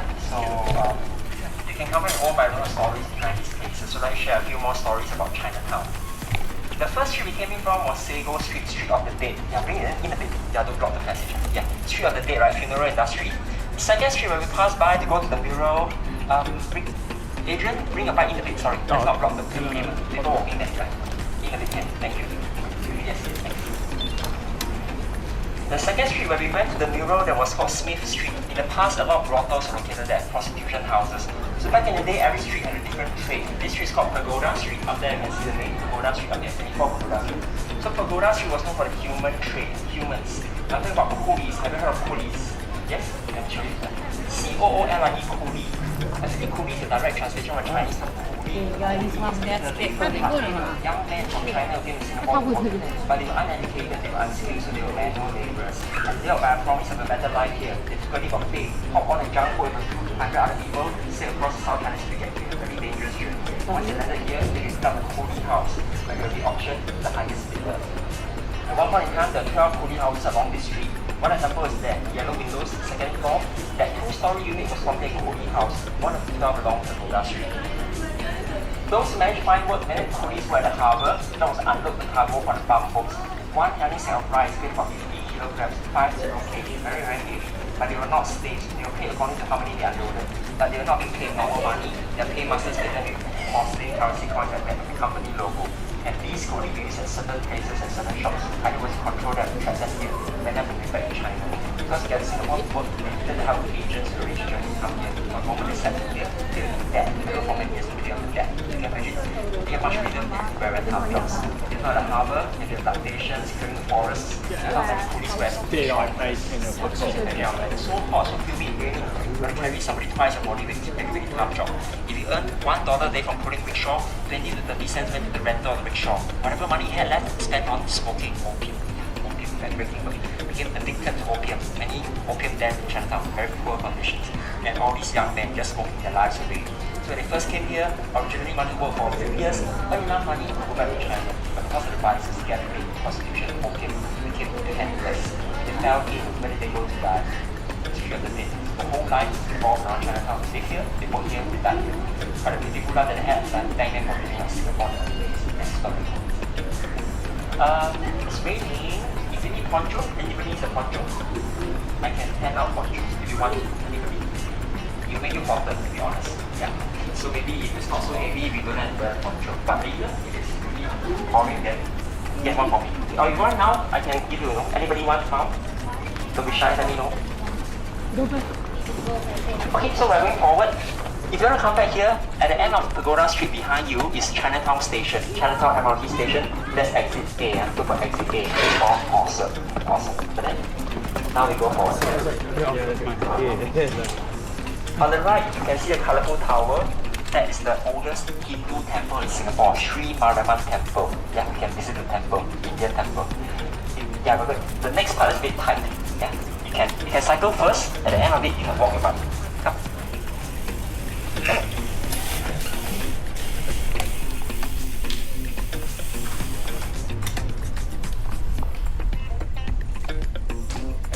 Have you been to the temple? No. Not that big. 15 minutes you can finish walking. It's not open? It's open every day. Oh. Just take off your shoes. You put your shoes Oh, okay. and have a look. Go for photography because very colorful. Like,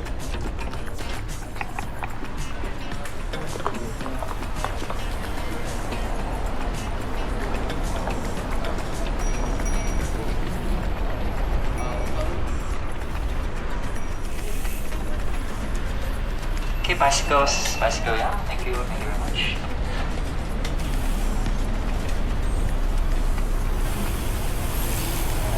This is a mosque. 200 years old. 1826. 200-year-old mosque. I got bikes coming, 6 bikes coming.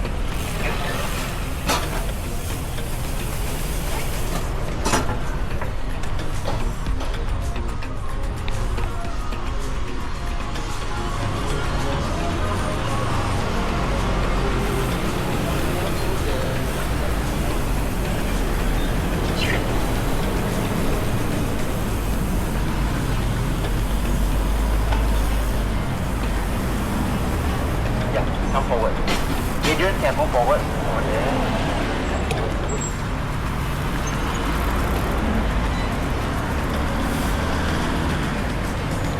The yellow house a bit sleepy.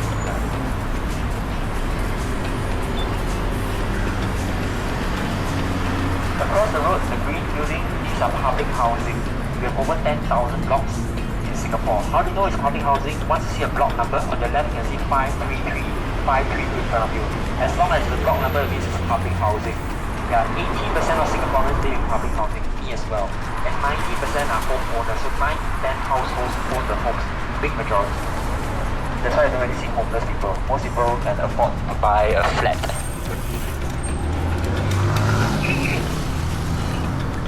Okay, please watch out this red part. Red part is slightly slippery in the rain.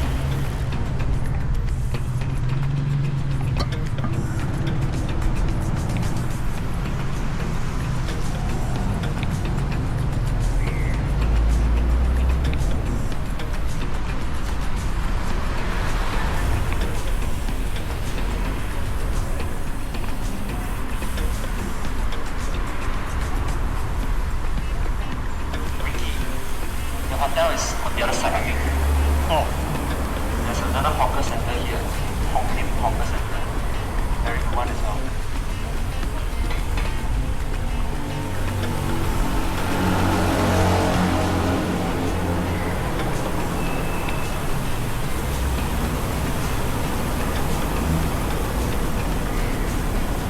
Let's cross. Medium way.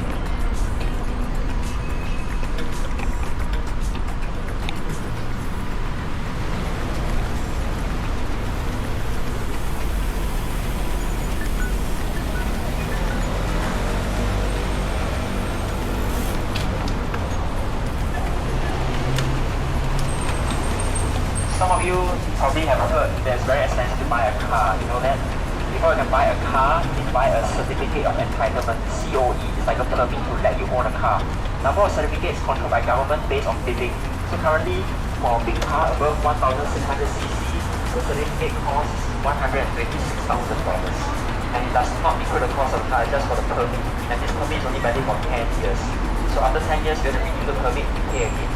In the motorbike, the permit is of $10,000. Every legal reason permit can be on the road.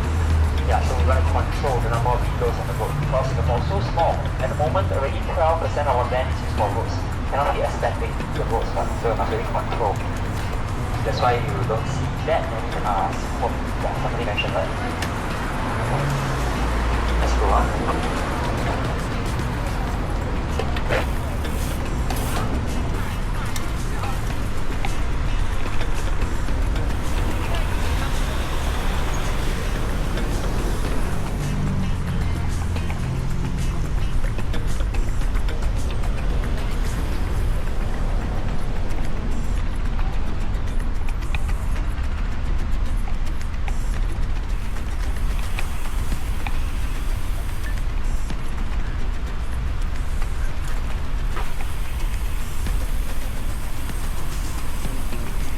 Have you seen this building? no. What's that? Is that your hotel, Furama? That one? Yeah, Because there are correct. two Furamas, yeah. City, yeah. Yeah, this one. So you're very near here, and the Hong Lim Hawker Center very nearby for you.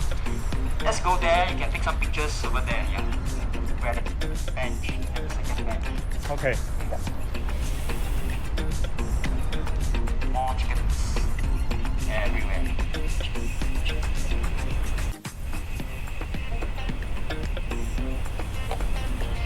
Huh. It's from here to the tree there it went.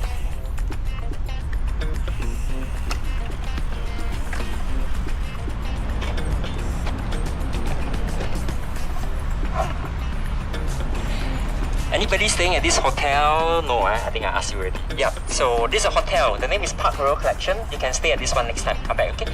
But there are three different ones. So this one is Park Royal Collection at Pickering. Don't book the wrong one, okay? But literally very green. 4 levels of sky gardens. The colourful bird cage. The swimming pool is there. You can go for a swim. Wow, shiok lah, shiok. Never shiok. Have you noticed many green buildings in Singapore? Have you seen a lot of greenery? There's a reason. It's because since 2009, it's a requirement for developers in the central downtown area. Wherever greenery that's being lost on the ground, they must replace it vertically. If they lose 10 square meters of greenery here, put it up somewhere. Sky garden, hanging garden. So must replace the greenery. I think it's a wonderful policy. Yeah. Global warming, climate change, really important. Makes it more beautiful. Yeah. And back to town plan. Today's tour is around this town plan. We just went to Chinatown, right? Chinese kampong. You remember I told you beside Chinese is truly a kampong for the Indians, which is somewhere there. That's why there was an Indian temple in Chinatown. Originally, it was an Indian community here. But Indians did not settle down here. Indians settled down at Little India, which is there on the map. Why did they move from here to there? Because the Chinese population grew. They pushed Indians from here to there. Our population in Singapore today, 6.11 million. And out of that 6.1 million, 60% are Singapore citizens, so about 3.66 million Singaporeans. Among the Singaporeans, 3 main races. Chinese are the majority, 75%. Next will be Malays, about 15%. Indians, about 8%. So Chinese, Malay, Indian. But a big difference between Chinese and Indian population. Why? So let me try to explain using this map of Asia. We are here. Singapore is a tiny little red dot. China is here. Yeah, Hong Kong is here. Yeah. So India is here. And in Singapore, most of the Indians migrated from South India, from a state called Tamil Nadu, because it's nearer to us. And you realize that, distance from India to Singapore, about the same distance to China. But why so much more Chinese compared to Indians? So partly because of Mother Nature. In the past, people had to sail to Singapore, relying on the wind. But the wind doesn't blow this way, doesn't blow that way, it blows diagonally. That's why there are 2 monsoon seasons in the year. December to March, northeast monsoon coming down. June to September, change direction, southwest going up. So for Chinese easier, Indians against the wind, yeah, they come by land much longer way. So that's partly why it's much more Chinese compared to Indians. But actually I think the other reason is also because Chinese people love money lah. If there's money to be made, the Chinese will go there. There's so many Chinese came here to make a fortune. That's why we got 75% Chinese. I'm also ethnic Chinese, yeah, so I also like money. Ding, money face. You like money? Yeah, you see. We love money. Gambling, casino, always money. Really. Okay. Chicken lah. You want some? Catch. No one cannot catch. Okay, anybody needs poncho? Anybody needs a poncho? Okay, let me know if you need, okay? Please, I can give it to you. Yep, so everybody doing okay or not so far? Still okay? Okay, the rain is not going to stop us. We'll keep going on. So we'll just cycle slowly, carefully. Now I'm going to bring you to see another very iconic landmark. Let's go and see a very iconic and very colorful building. Turn right. Nothing's gonna stop us now. Turn right. These are jungle fowl. F-O-W-L, jungle fowl.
They have replaced the slippery tiles. They haven't changed this one yet. The one there were the same. Then they changed it to the anti-slip ones. So it's only this section that is particularly slippery.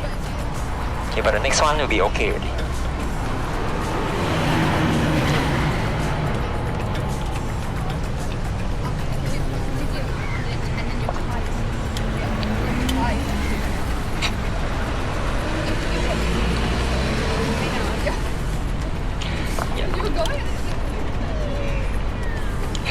Slow motion, like I said, yeah. But use the brakes to help you stop. Yeah, if you only use your feet, then it might be a bit unstable. Use your brakes. Use both.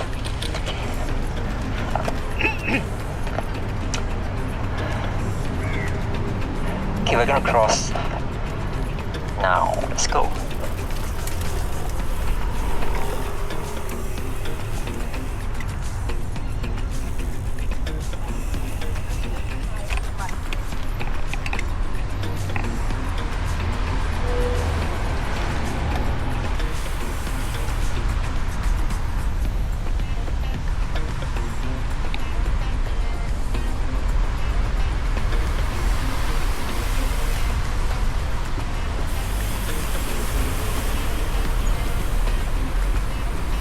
Make them wait, it's fine. Let them wait.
shelter under the tree.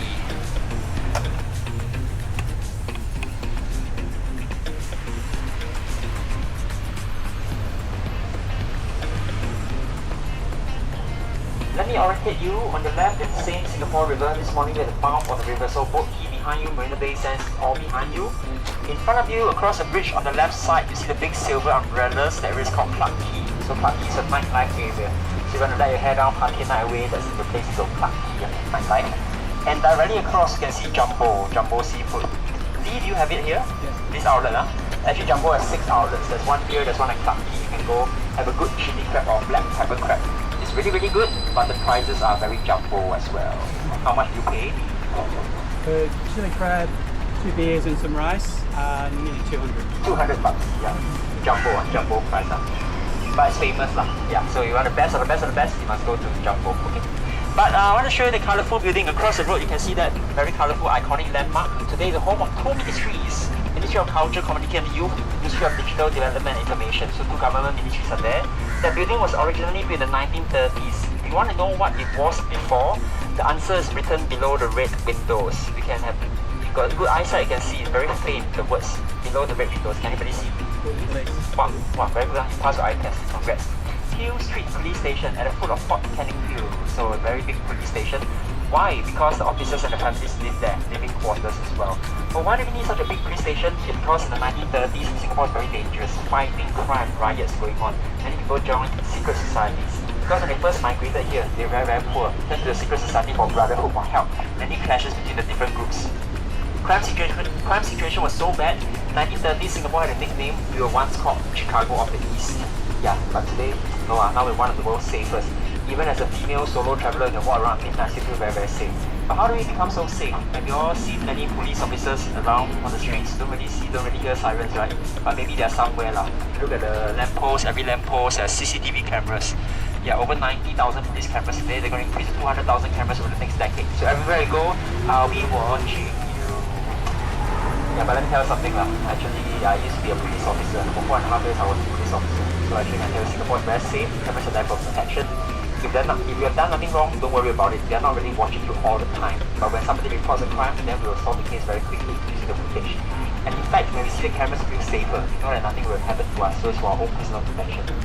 But every country has crime, so we say no crime doesn't mean no crime. I keep reminding you, your phone, your wallet, keep it with you. Don't make it easy for people to commit crime. But I think at the end of the day, why Singapore is so safe is because of our laws. We have very strict laws here. I think many of you know we still have the death penalty, capital punishment by hanging. But it's only for the most serious offences: murder, firearms, drug trafficking, especially for drugs. Very tough on drugs. Why? Learn the lessons from the past. Opium. Yeah, I don't want it to happen again. Very tough on drugs. And many people who joined gangs also took drugs. There was a syndicate going on. 1970s, we had a crackdown. But even then, today, drugs are still around. Recreational drugs, methamphetamine, ice, ecstasy, all those are still around today. But the latest one is on vaping. Have you seen vaping? E-cigarettes are completely illegal, banned completely. Why? Because firstly, the flavors are very fruity. So young people get attracted to the fruity flavors. And more concerning is the trend of putting the drugs in the vape. They call it a K-pod. Yeah, actually they put etomidate inside. Etomidate is an anesthetic. If you use it correctly, it's okay. But now it gets inhaled directly to the lungs, so it's very harmful, very dangerous. That's why e-cigarettes completely banned vaping. Yeah. And just check, anybody brought chewing gum with you? Chewing gum? No? Oh, because you know it's banned, is it? Yeah. Oh, okay, good for you. Or did you change your answer because I thought I was a police officer? Everyone in the world knows it's banned here. Ah, okay, good. Very good. But let me show you something lah. I have gum lah. How can I bring a banned substance? Why am I not scared to show you? What's going on? Let me clarify. What is banned is the import. You cannot import big amounts, you cannot produce it here, and you cannot sell chewing gum in Singapore. But actually, you can bring in small amounts for your own consumption. 1 or 2 packets is okay. Don't bring a big box, that's too much. And you can also chew gum in public. You can do it right here, no problem. You don't have to do it in your hotel room, you can do it here, no problem. But don't throw on the ground. Once you throw on the ground, it becomes littering. That's $300 fine for littering. But besides that, chewing gum is banned. But have you ever wondered why Singapore is the only country in the world that bans chewing gum? Do you know why? Maybe you think it's a cleanliness issue, but that's not the reason. Actually, the reason is because in 1987, government spent a lot of money to build the MRT, the metro system. But some people out of mischief, they stuck the chewing gum onto the train door sensors, and the train doors couldn't close properly. It caused a lot of disruption to the schedule, so that made the government so upset. So in 1992, we banned chewing gum. That is the real reason. Now you know lah. So you got my number now, right? If you come back next time, you know what to do. Bring me some gum lah, okay? I like spearmint lah. Spearmint's my favorite. Then I was 6 packets. Thank you much. Joking, joking. I don't chew gum for educational purposes. Yeah, let's go up the ramp. Let's go up here. We're gonna cross the traffic light and we're heading to Little India. Okay, let's go to Little India. Turn around. Yeah, turn around. How are we going for time, Holden? How's our schedule looking? Because I have a meeting at a bit after 1:30. Yeah, 1:30 definitely. Yeah. Is she okay? Are you okay, Vera? Okay, can okay. If anything, let me know, okay? Then I can help you. Yeah. Up the ramp.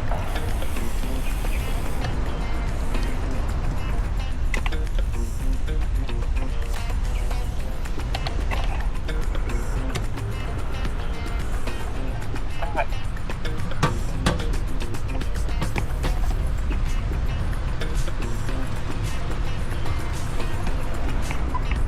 11 seconds. If you're stuck, don't cross.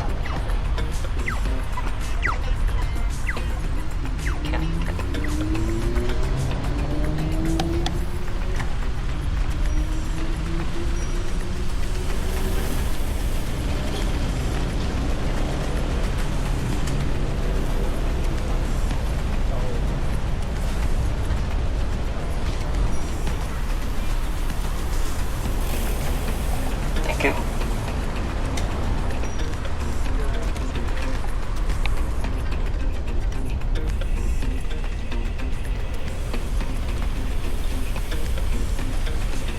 It's not nice to ring the bell. I mean, I try to use it when necessary. Yeah. Some people get offended, but it's just letting them know that I'm behind Yeah. them. But some people take it the wrong way. Yeah. Some people get very annoyed. Yeah. So just ring once will do ding. But sometimes they cannot hear.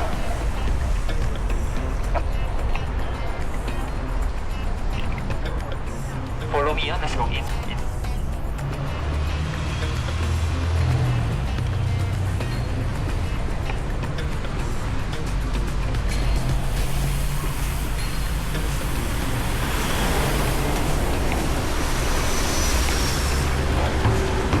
Okay, nobody, let's go.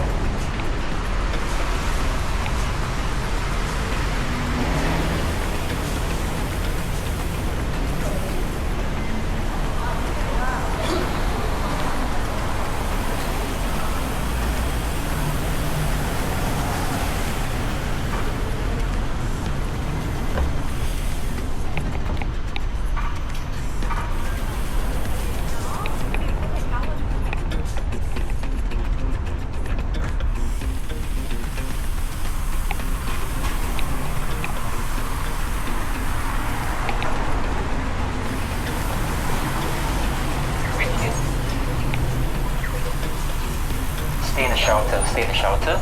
Wait for me, I'll come back.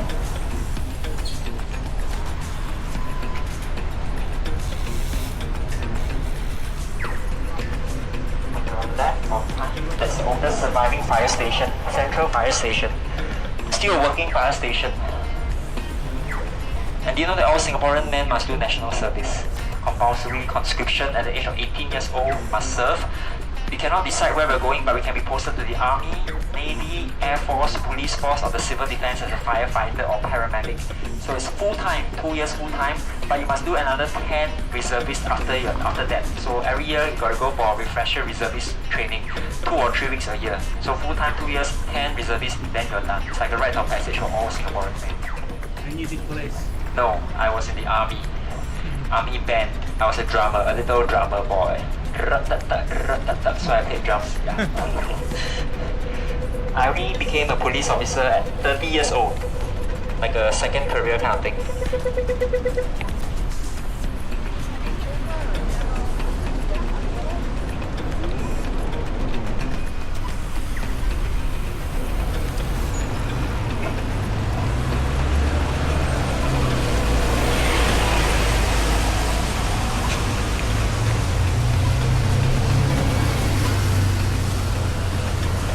But if you're wondering, hey, why only men? What about women? Is it unfair? No. At the moment, we have enough men for national service, so we prefer women to go university, start working earlier, start forming a family earlier. Those are the priorities for now. Priorities, so we must use our limited resources carefully. But in the future, when the population decreases and there's not enough men in Singapore, who knows? We might need women to do national service. At the moment, not required, but women can join as a career, sign on as a career. Yeah. But Singapore has two big problems. First, our population, the aging population. By 2030, 1 in 4 Singaporeans will be 65 years and above. That's very soon, 4 years' time. On top of that, the birth rate is very, very low. So last year, our total fertility rate dropped to a historic low of 0.87. And we need 2.1 to replace our population. So it's very low. So government is very concerned. So all the policies are geared towards family, children. If you give birth to a child in Singapore, they give you a cash bonus, baby bonus, $11,000. Third child, $13,000. So they try to incentivize you. More kids, the better. Yeah. But not really working.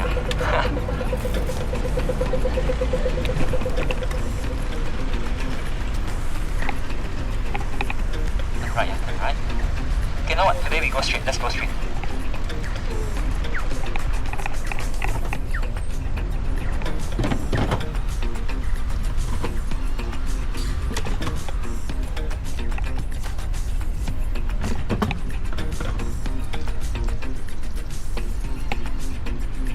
Children's museum. Adults cannot enter unless you have a kid. It's the other way around. So you must be accompanied by a kid to enter the children's museum.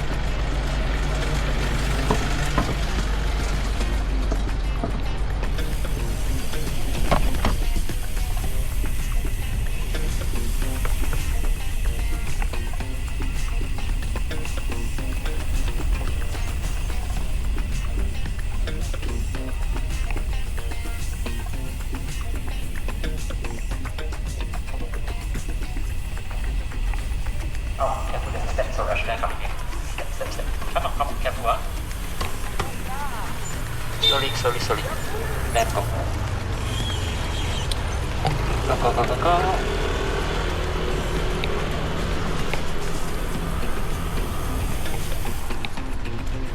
Hey, wait there, and then we are caught in the step. Wait.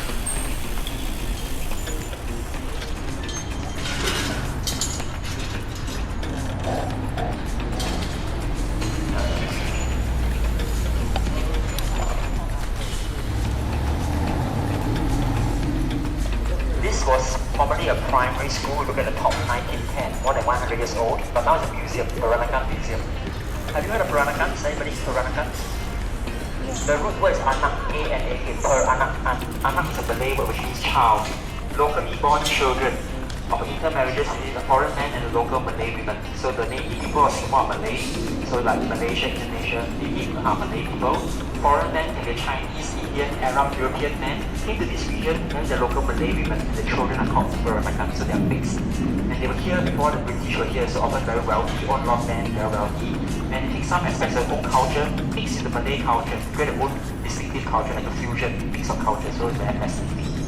Anybody watch Crazy Rich Asians, the movie? You did? And those are Chinese Peranakans, all money, so they are real people, Peranakans. Mixed culture. This way. If you think back to the town plan, where are we now? European town. Formerly European town, that's why the buildings here. European design.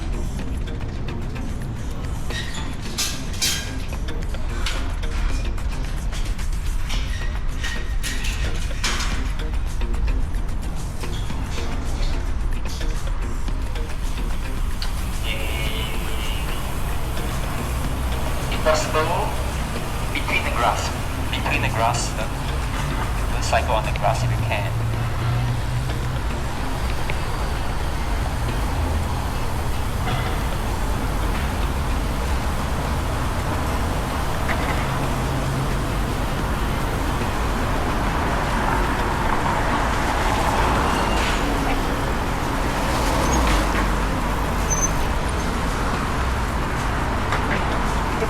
Let's go.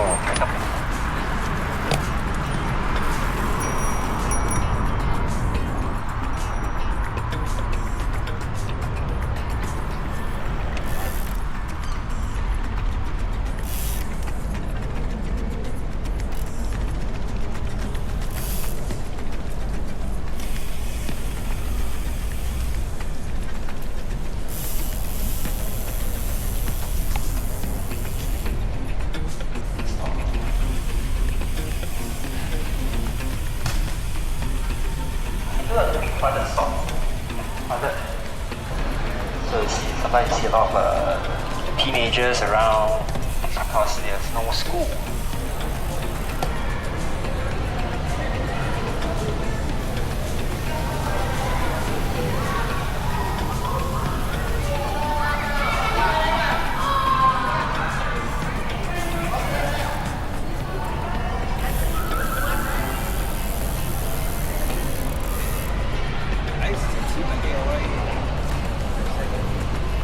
咩蚊唔同？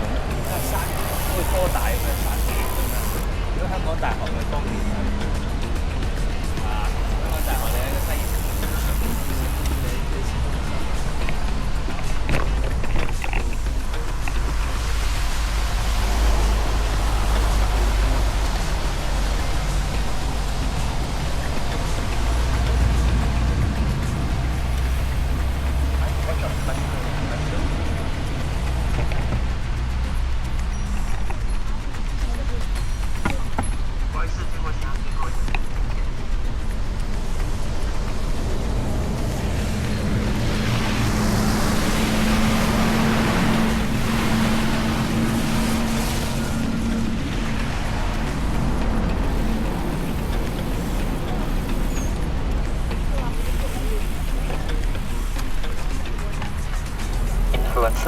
Influencer must set up the thing properly.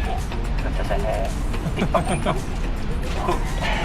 That's our National Museum. Behind you, the white building, it's a history museum. So when you learn more about history, you can come to this museum. Okay, get ready for crossing. Let's go down. If we can, we do two. If we can, we do two traffic lights. If not, we just do one. Let's see how it goes. Just roll down the snow.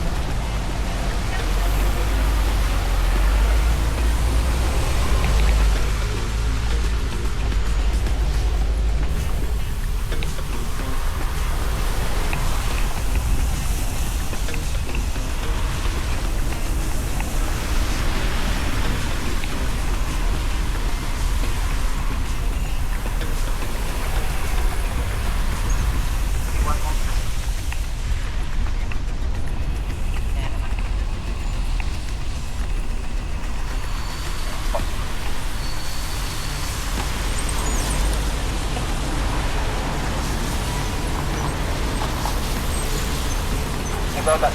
We're going to turn left. We are going to take the bike path. The red path is a beautiful bike path, so everybody stick to the bike path.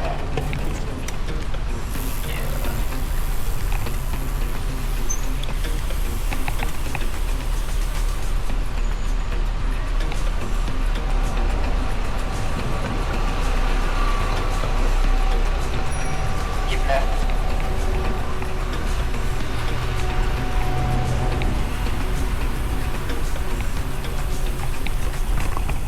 Cross, let's cross.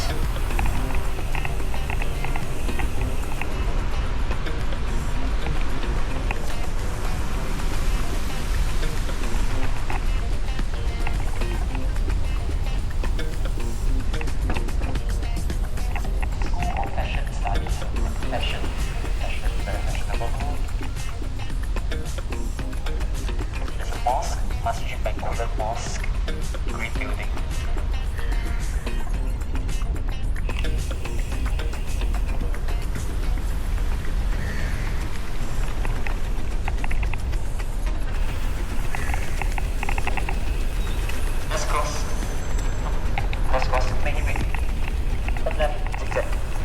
Patient driver, coming closer and closer.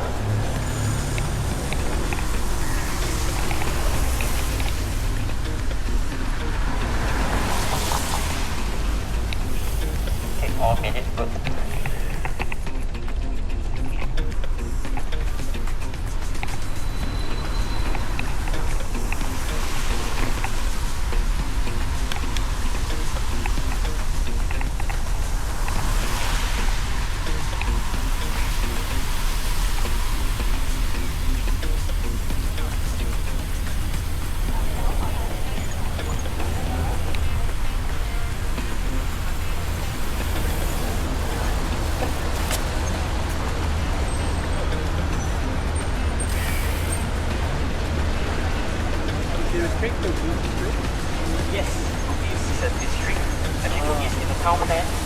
called Sulawesi. So that area where there is a bit Bugis. So this is a bit of an arts district. Yeah, this area is called Bencoolen. Bencoolen on the left is the building. So last year, Time Out Magazine said Bencoolen the 20th coolest neighborhood in the world. Very cool. What's so cool about it? It's very ordinary, right? Not so ordinary, that's why it's cool. So this area has a big art school. On your right is Young Academy of Fine Arts Nampa. So there's a lot of art people, the very creative people around. That's why it's so cool. But I think there are a lot of hidden gems as well. Kaya Toast. Kaya Toast. Have you tried Kaya Toast? The rest of it. Kaya is a jam, green jam, made of egg, coconut, and pandan. So you spread it on the toast. Put the butter, oh, so good. And you eat the hard-boiled eggs with nothing. A dash of pepper, dark soy sauce, stir it, stir it down. Break the egg, break the egg. I think my first thing is Get those in, yeah, but also break the egg. And coffee. More breakfast. Pineapple, eggs and coffee. with a condensed milk, right? Yes, the condensed milk, the strong one, like the very sweet. But many hidden gems, right? There's the even better one that's Yakult. Second floor you see the powder, the red words. That's an even gem, very good Kaya Toast. Okay. Only the locals know, that's why it's so cool. Only the locals know that one is good. Better than Yakult.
Okay lah. Let's go.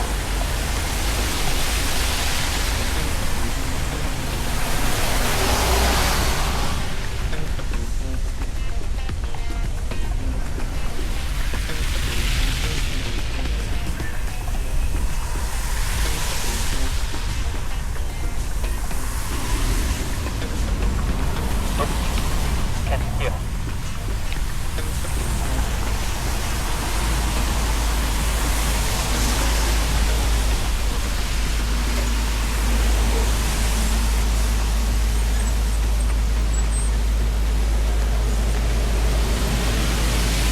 The left side, up here, the left side.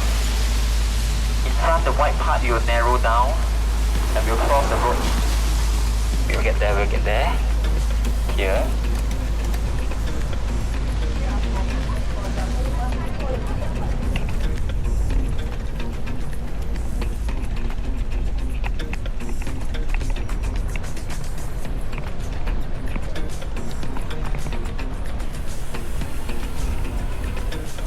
Restaurant is closing down.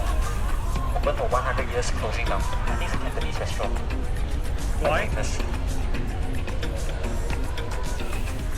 Cannot find successors to take over the business, so they have to close down. Not good? Or Good. I think food is, I've never tried it, but I think it should be good lah. 100 years. Oh. Watch out. Up there, on the right side. Yeah. There's a car coming, just wave your hand, hopefully it stops. Hopefully,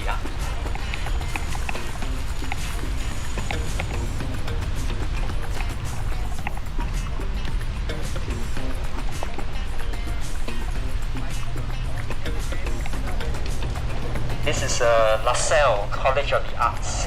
So earlier was NAFA, this LaSalle, 2 different art schools. Very creative, looks very cool. Building design. So this is a bit of an arts district.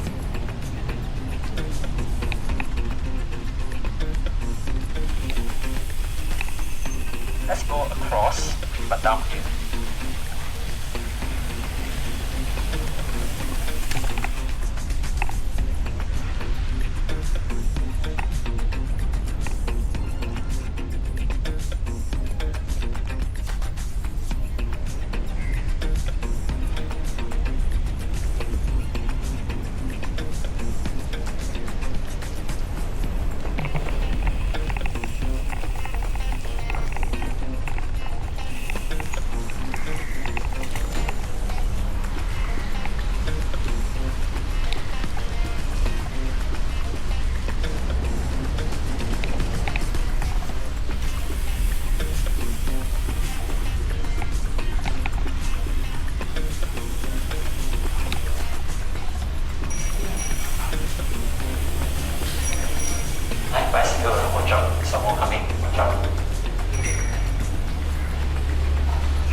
Right, come forward a bit.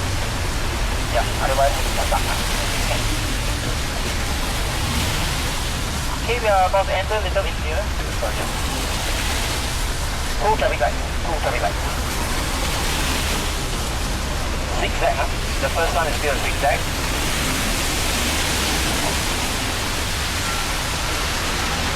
Little India will be a bit more crowded.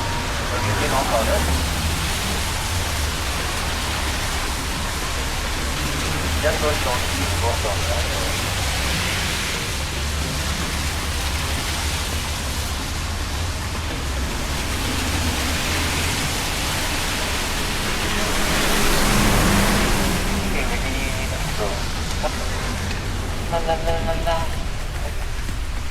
You can do that or follow me, up to you. Up to you.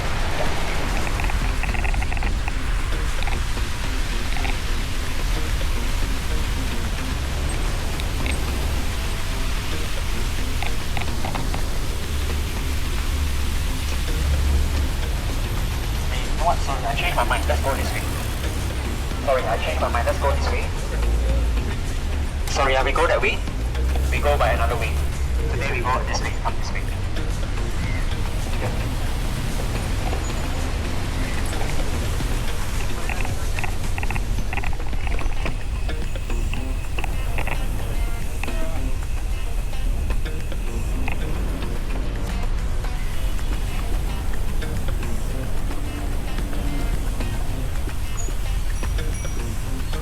On the right, on the right.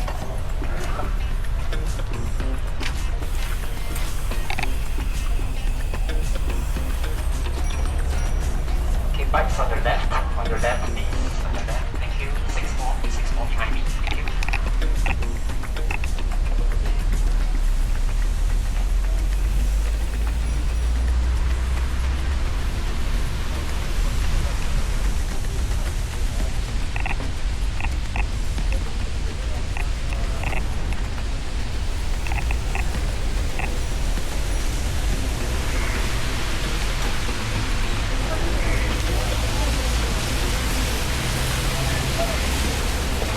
Okay, slow.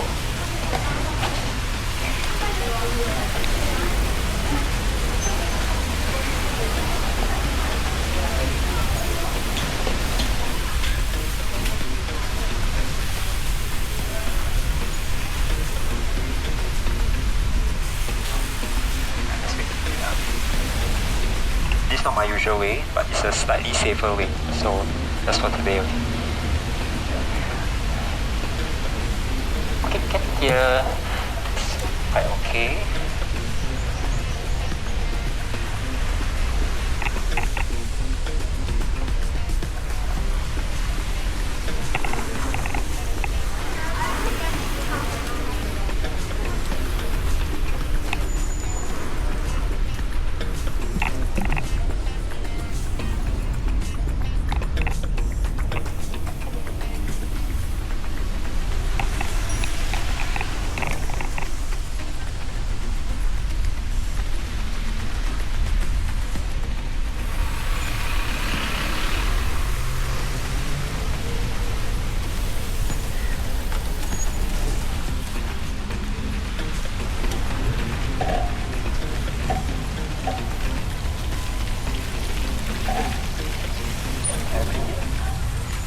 Okay, we are going to go across.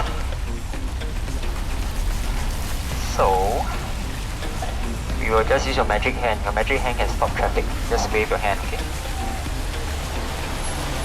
Okay, come, let's go, let's go. Just wave your hand.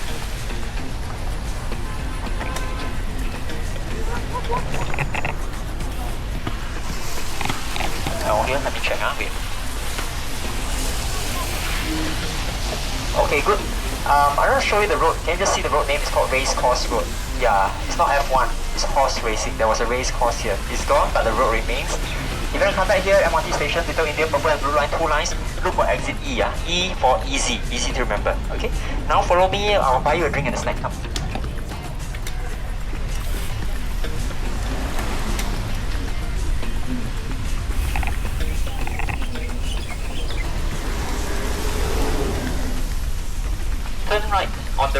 okay, on the road, but just keep right.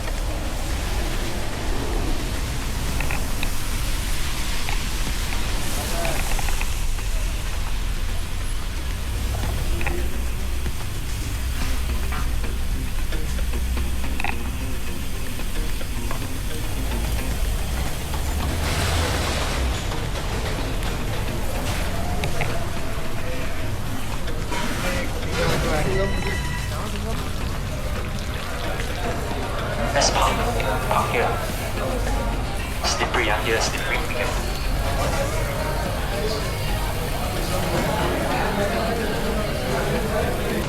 Hello, sir. Are you hungry? I bought you a snack. Okay, this is also from me, it's not from the company, but I want to let you try our Singapore food. This is samosa. Have you had samosas before? Yeah, so it's a traditional Indian snack, mainly potatoes, vegetable, peas, onions. There's no meat inside, so it's suitable for vegetarians. Slightly spicy, okay? But everybody can take one. Use my tissue. Don't have to use your tissue. Use my tissue. Please take one. Slightly spicy, okay? So I'm going to buy you another thing besides this.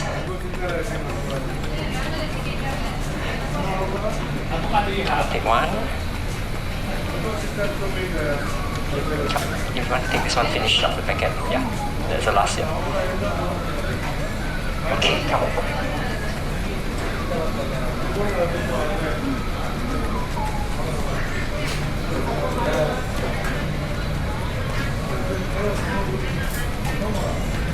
How many? Two already, right?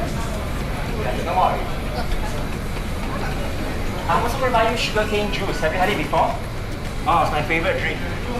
It's my favorite drink. This sugarcane, of course, it's much taller than chopped. This is from Malaysia.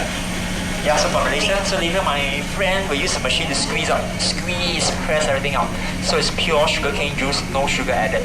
In the past, they used to chew it bad for the teeth. No, just use a machine. So it's much better. So it has lots of juice. Looks dry, but lots of juice inside. So everything I'm drinking comes from here. So that's sugarcane coming very soon. How's the samosa? Delicious. Yummy or not? Shiok or not? Shiok. But this one even better, even more shiok. Is it spicy for you? No? That's fine, huh? A little, okay then. Wait for that one. Put out the fire. Yeah, so while you're enjoying your food, I'll quickly fill in about where we are. So where are we now? We are Little India here. But Indians originally beside Chinatown, they got chased away here. But before the Indians were here, who was here? Europeans, because European town is just next door. So Europeans were here. Europeans love horse racing, opened a race course over there. And Europeans opened many brick kilns, factories that made bricks over here. And in the past, many Indians used to work in the brick factories. That's how they first came here.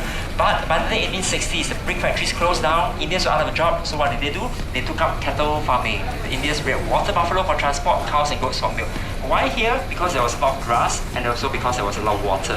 So this canal is from 79. If you don't recognize it, we were here, we crossed 2 times and we cycled, we went down there and we now somewhere inside here. We didn't see the canal, but it's all construction, so it's been covered up. So water, grass, good for livestock. That's why Little India, that's why it's Little India today. But that's a Chinese house, right? You can see the Chinese characters above the windows. So besides Europeans, besides Indians, Chinese also here. Make money lah, make money. Yeah. But back then they couldn't stand each other, always fighting. So when they came here, don't fight anymore. Indians did cattle farming. What did Chinese do? Chinese did plantation farming. So that house was owned by a Chinese businessman who had a sugarcane plantation. He also had a factory that made sweets. After extracting the sugar, he would sell the remaining fiber back to the Indians to feed the cows, and they could produce a lot of milk. In return, the Indians would sell the cow dung back to the Chinese as fertilizer for their plantation, so they learned to work together. In the past, they fight. Now, don't fight anymore. Work together. Yeah. And the pink buildings, these are public housing. All these are public housing around you. Who do you think are the majority of people who live here? Do you think it's mainly Indian, Malay, or Chinese people who live here? Yeah, trick question, right? So even though it's Little India, public housing, majority will be Chinese. So for public housing, in one block, if there are 100 units in a block, 75 units will be allocated to Chinese, 15 units to the Malays, 8 units to Indians. So it corresponds to the racial population of Singapore. It's a housing policy, the ethnic integration policy. In the past, segregation. But now through public housing, they force you to live all together. Yes? I have a question on public housing. Yep. You said people own their house. Yep. So how is it public housing? Yes, so the government builds it and they subsidize it, highly subsidize it for Singaporeans. So they sell it to us at low cost. So when you buy it, it's yours, but it comes with a lease of 99 years. All public housing is 99-year lease. So as time goes by, as the lease gets shorter, the value will actually drop. Yeah, and at the end of 99 years, government will take it back. most likely they'll demolish it, they can build something taller, something better. So we must constantly recycle the land. So it's yours, but only 99 years. How much do the unit cost? Like, Okay, you are talking about today's prices. Hypothetically, if you build a new block here, today, new block here, if you're talking about like 3 bedrooms, maybe 110 square meters, I think it will cost you around 650,000 Singapore dollars. But for the same size apartment, if you go to the suburbs, that same size apartment can cost you maybe 400,000. So the location is very important because city center and the level higher, more expensive as well. Yeah. So it's a balloting system. You have to apply. Okay, wait, I'll explain more, but let's drink first. You have a window here, your reference. Yeah. You can save it for later.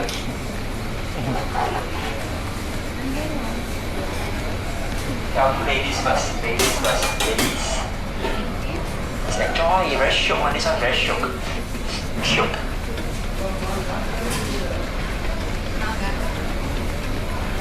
Come please. Oh, 谢谢 oh, you know. 不客气，不客气。Come, come.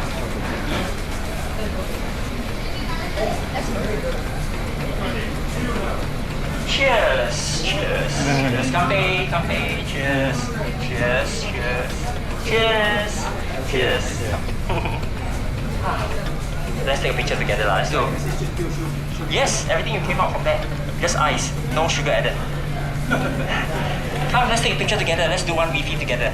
Maybe you should do it this way, then you can see the words behind you. Yeah, then you can see the... Where's everybody? All in? Are you all in? Ready? 1, 2, and 3. Very nice. Thank you so much. Enjoy, yeah?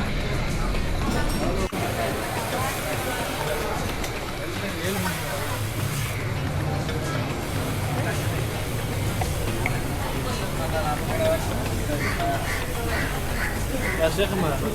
$50 you want to cut your hair? $8 haircut. $8 only. You can choose which pattern you want. Oh, okay. Yeah. How long? 10 minutes? About 10 minutes, yeah. Make it look 20 years younger. All right.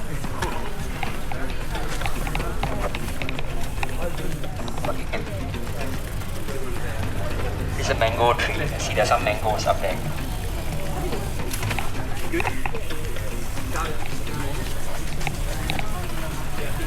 So come here.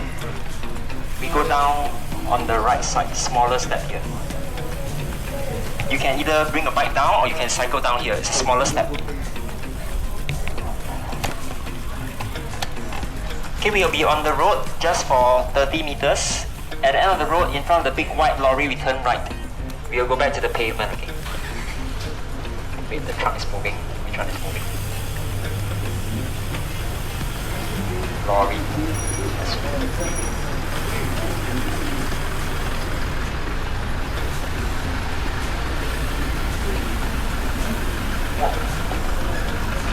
What's this? Has it? Okay. Come up.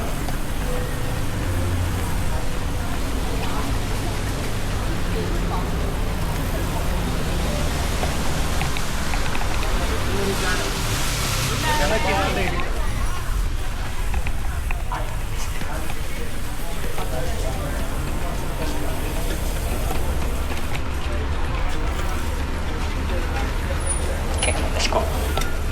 Okay, we just missed the light.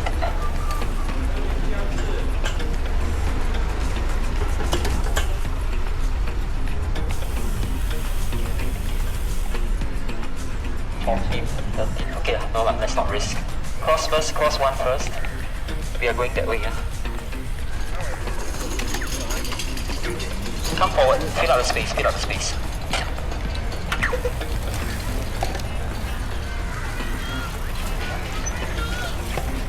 Bikes, come forward already, otherwise you'll be blocked.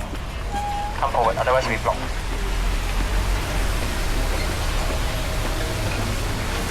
Okay, let's wait for the light. We're going to turn right. After we cross, we turn right, okay? Back to the pavement. So we cycle on the pavement.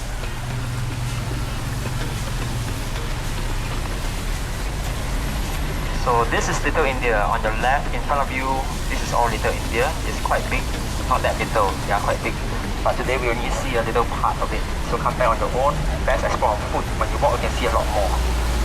If you come back here, you want to try some good Indian food. Behind you on the right side, the purple building, Tekka, T-E-K-K-A, Tekka Hawker Center. Lots of cheap and good Indian food. You want nasi biryani, you want roti prata, you want idli, you want mutton soup, Indian vegetarian food, lots of options over there. Can you put that in the WhatsApp group? Not really, but you can remind me. Okay, done.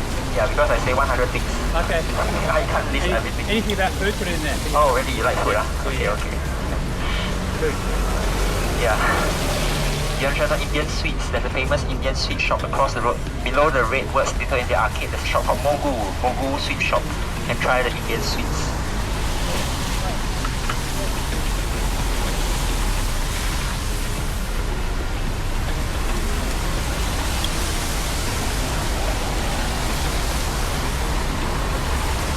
There's an Indian Heritage Center just ahead of you. On the left, you see the glass building.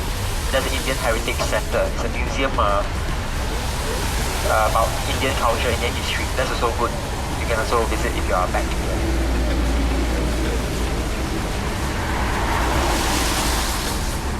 Actually, I want to tell you a joke, but there's so many people around here. I'm a bit shy. Okay, no need. Okay, cross, turn right. Okay, cross, turn right. Yeah, let's go. That way.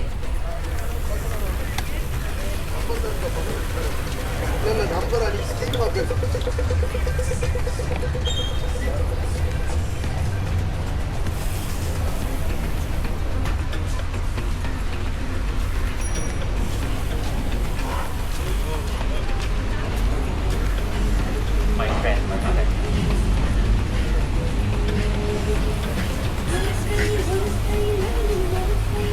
Okay, come.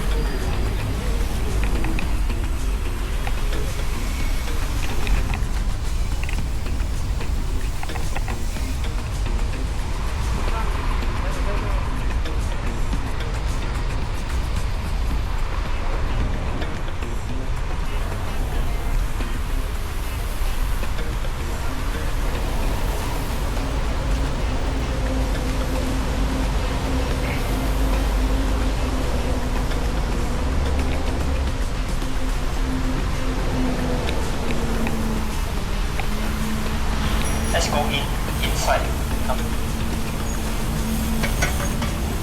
Cross the zebra crossing. Zebra crossing. Let's cross. Thank you. Outside, then we go up.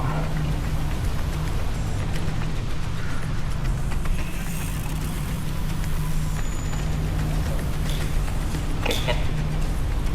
Yep.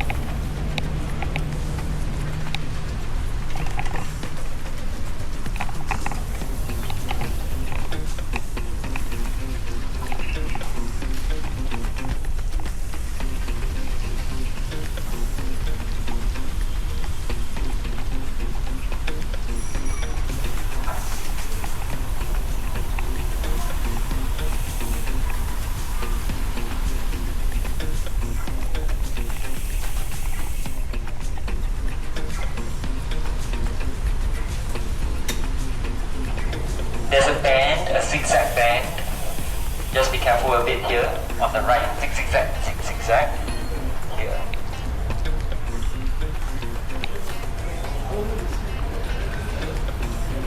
Good morning, babe. Mami, babe.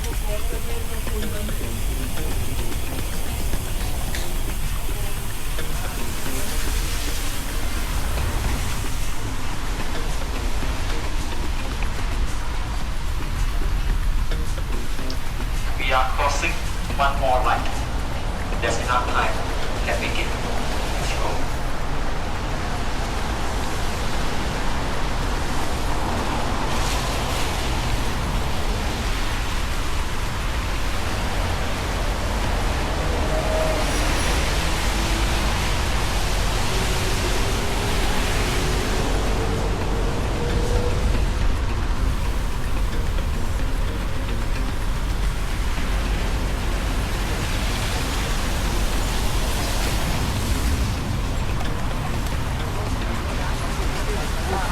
Ya, blue color line. Blue line jalan pasar yang Made. Jalan pasar yang Made itu I walk here. Blue line itu right.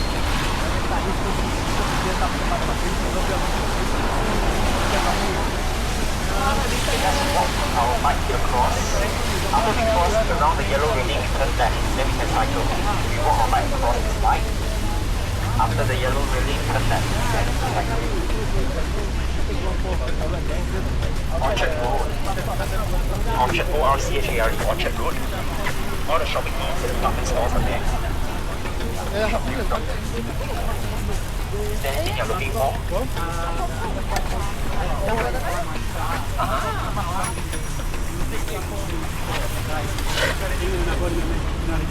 Oh, okay.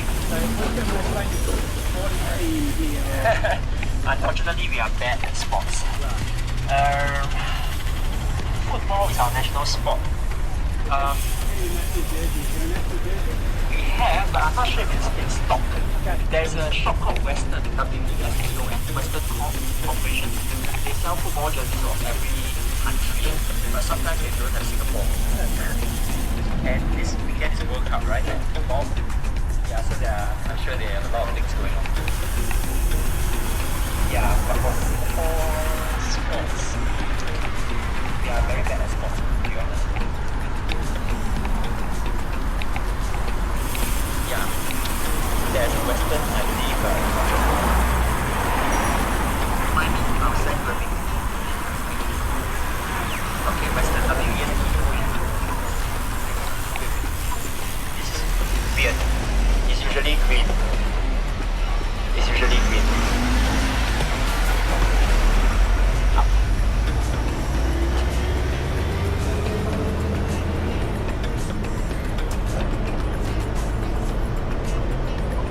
But there's lots of shopping everywhere. On the right, there's Bugis Street Market. Bugis Street Market is behind this white building. Okay. But small shops, maybe ladies' clothes, bags, shoes, accessories. Okay. But up ahead, there's a mall, shopping mall. Okay. A lot of shopping malls.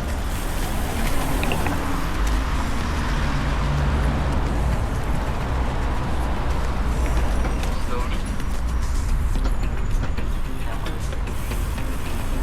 Oh, we go first. Thank you so much. Okay. On the right. 右边很多是这些啊。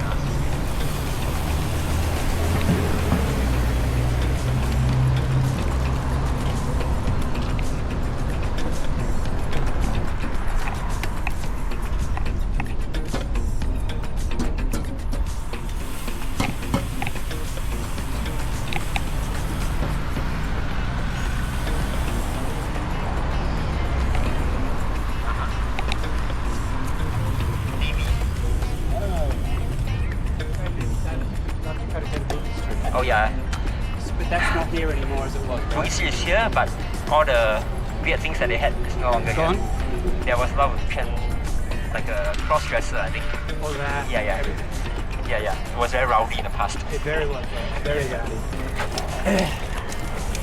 Okay, the next part, the greenhouse, a bit slippery, a bit slippery. Go slowly, okay.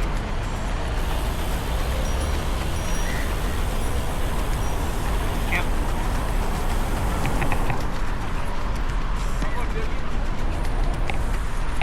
You need to say that you were here in Singapore like 40 years ago. But you didn't come to Singapore during the time. Oh. Slowly. Okay. Yeah. What's that? Sembawang? No, Sembawang is the north. In the north, we are in the south. Yeah, the shipyard. I mean, the Sembawang, the base is there. Yes. Now it's like a residential area in Sembawang. The base is still there, but the rest of it is developed. But they kept some of the old colonial houses, the black and white bungalow houses are still there. It's quite nice. In Singapore, not too far. If you take a car, maybe half an hour. Yeah. Singapore is so small. It's really small. And I think if you do this, you will really like this place. Let's talk on the left side. On the left, we put our bikes. Park our bikes between the two pillars. If we Let's park our bikes here. Sunrise time as usual. We're going in for a walk, so check your important things. No lah, that's Batman. No, this is Parkview Square. Parkview Square building. But I want to bring you to somewhere very nice. Anybody likes to drink gin? Gins? Nobody? Yeah. Oh, okay. Lee, come.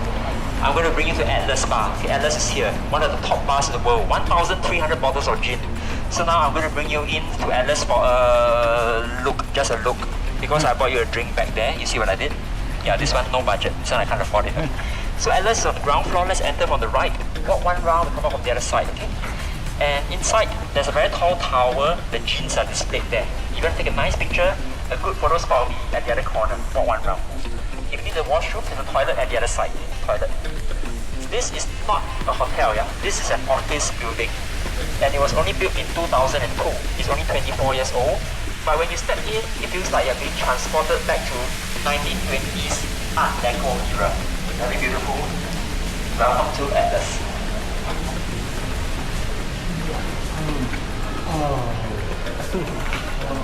Welcome to Atlas.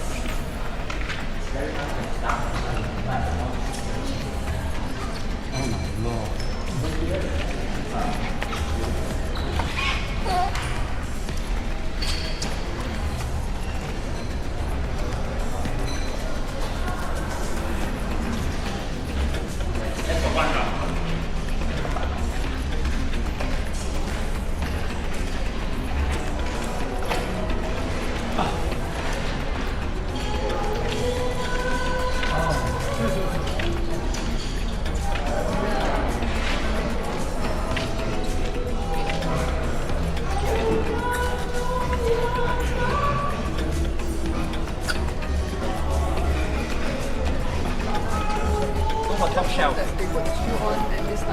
The higher it is, the more expensive it is. Go for top shelf, top shelf. This is beautiful bar at received.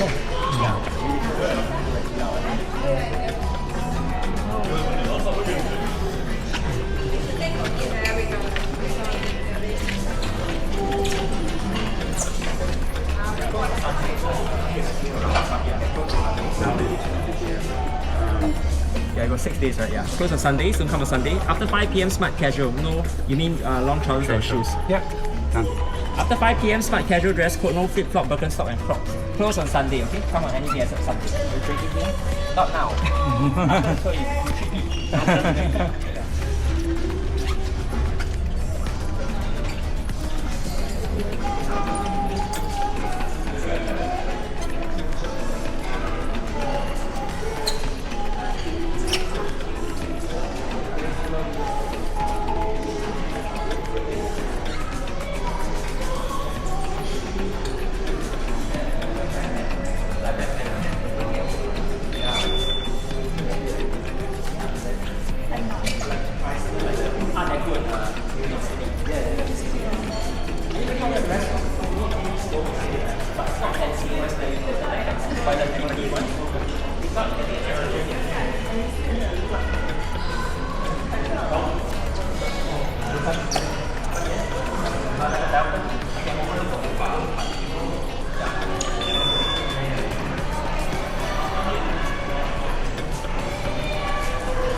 Okay, hope you enjoy the cool down.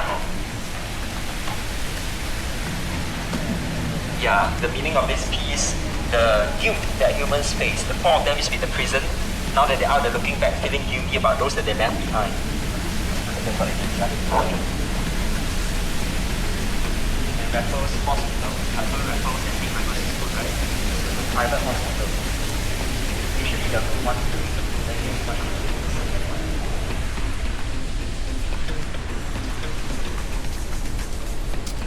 spend so much money. Yeah, we're coming to the last part of the tour. So we've been to Chinatown, we've been to Little India. What's left is Kampung Glam, just up ahead. Kampung Glam is a historic Malay and Arab quarter. You can see the mosque over there. but it's usually crowded there, so I'll talk about it here. So history, overview of Kampung Glam is that it was very prosperous because Singapore was once the pilgrimage hub for Southeast Asia. For Muslims, they would make a trip to Mecca and Saudi Arabia at least once in a lifetime. By the past, it was very expensive to take aeroplane to fly there. So pilgrims from neighboring countries of Malaysia, Indonesia, Philippines, they all come to Singapore. From here, they take a ship to sail to Mecca. Back in the day, it took about 2 months, a very long journey. So before they left, they had to buy everything in Singapore, rations, attire, and this was what it was like. After they performed the final prayers in the mosque, all the family friends together in front of the mosque to send them off. A very momentous occasion, even dangerous, right? Because you will die off. So it's up to the 1970s, airfares went down, we could just fly directly, bypass Singapore. So that's when we stopped being a pilgrimage hub for Southeast Asia. And now I'm going to bring you to a place called Haji Lane, H-A-J-I. Why it's called Haji Lane? It's because the pilgrimage Mecca is called the Hajj. So before the pilgrims left, they all stay at the houses along Haji Lane. So we're going to cycle through Haji Lane. You will like it. But Haji Lane is crowded, it's narrow, a lot of people, they are looking at the shops, they are very distracted. So if one can walk your bike. It's not that long, it's about 100 meters. So let's go in first, then I'll tell you when is Haji Lane. You can cycle for now.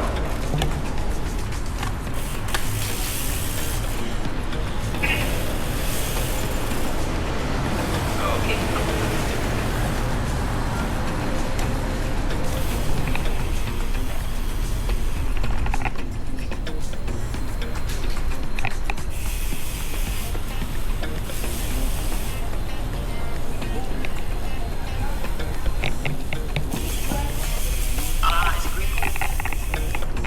Let's try.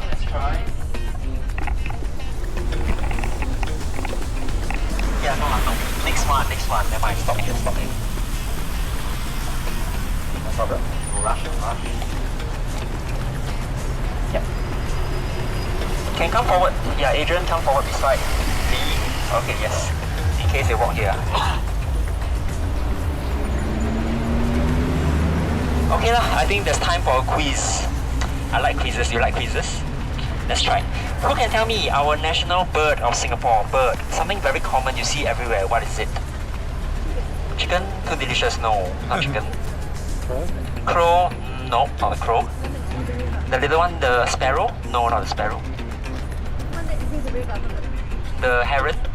No, not that one, no. It is the crane. Crane, yeah. Because there's so much construction everywhere. The crane. Quack, quack, quack. It's a joke, Don't believe everything I say, okay? Yeah. Not always true. But we don't have a national bird. No, unofficially, we don't have a national bird. Okay, one more. What is blue but not very heavy? Blue but not very heavy. Sky? No, not the sky. No. The answer is light blue. Light blue. Oh, lame. Okay, sorry. Tired lah. Must make you forget about that. Okay lah. Maybe one more lah. Reminds me lah. Back then when I was a student, when I did something naughty, my teacher would punish me and ask me to stand outside the classroom.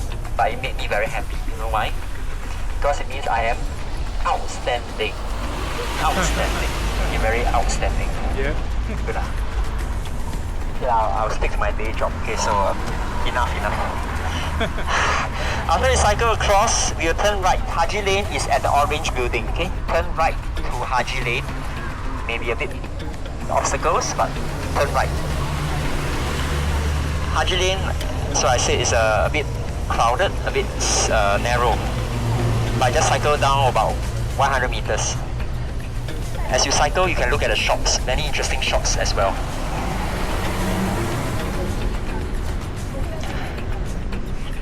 There's never-ending construction. Here we're building a new north-south corridor, 21.5 kilometer expressway from the north of the island to the south. I think it's going to take another 4 years. It's been ongoing for like 5 years already. It's a big project. Okay, get ready. Let's go. Haji Lane. Up.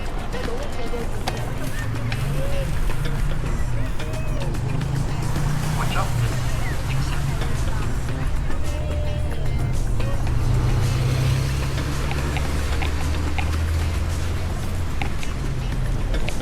Okay, next part. We are doing a little bit up and down to the right. You can walk your bike through Haji Lane. If not, you can cycle through slowly. Cycle through slowly.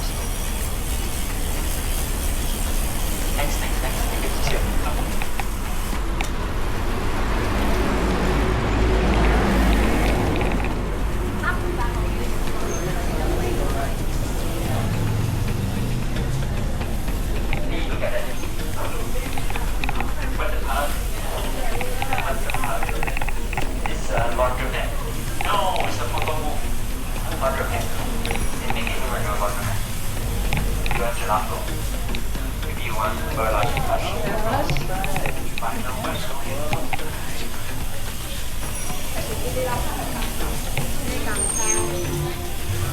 You want the best churros in town? Wow, so loud. Coffee is good. Coffee is good. You like the croissant? Croissant is good. Yeah.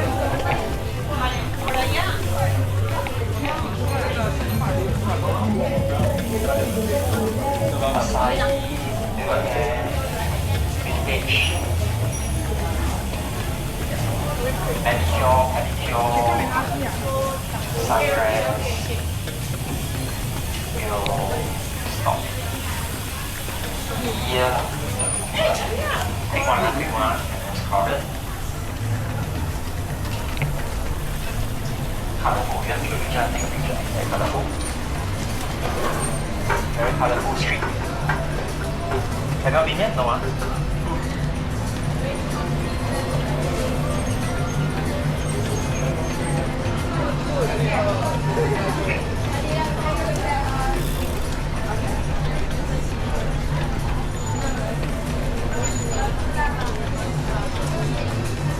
How do you like Haji Lane?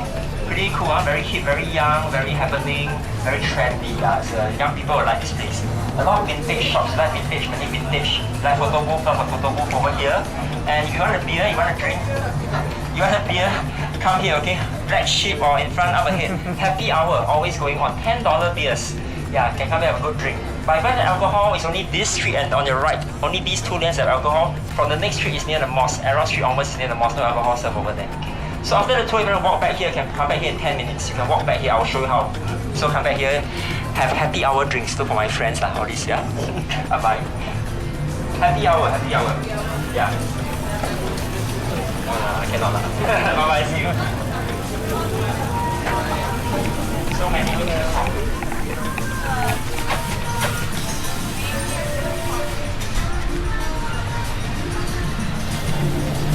You stay, girl. Hello, gorgeous. For the moment. Can we cross together and not this way for everybody?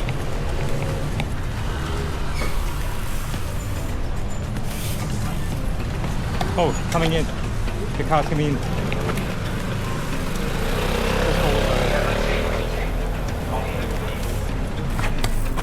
Over. Yeah.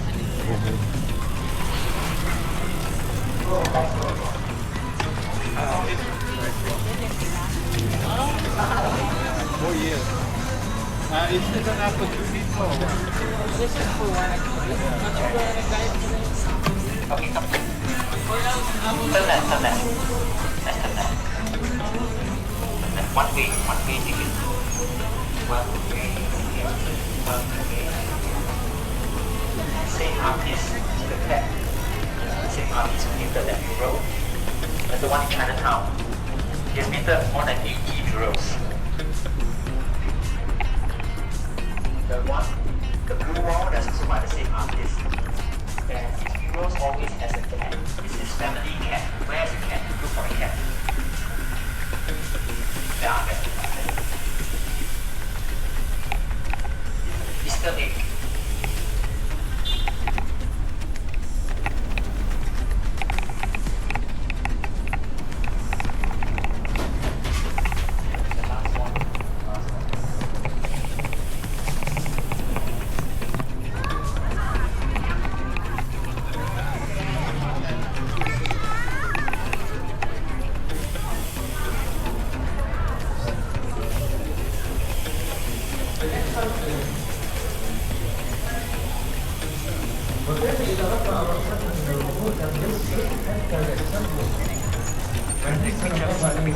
It's quite a nice angle.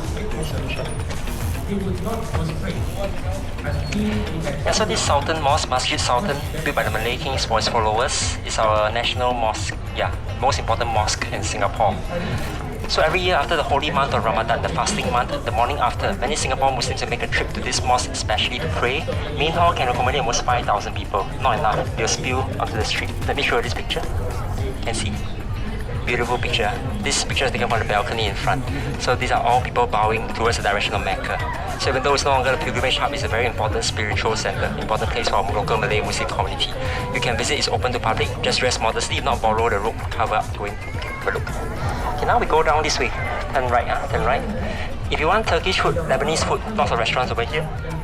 And let's take one group picture together, okay, with your bike. I'll take one nice one with this backdrop. Okay. I'll tell you where to stop in the middle. Stand your bike 419. 419, I'll show you where to stop.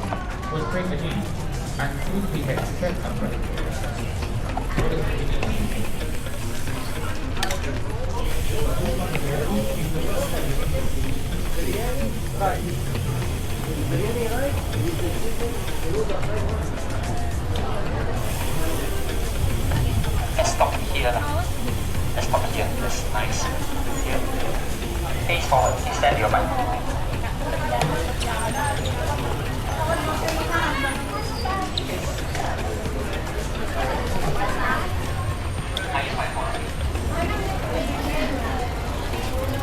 Okay. Last picture.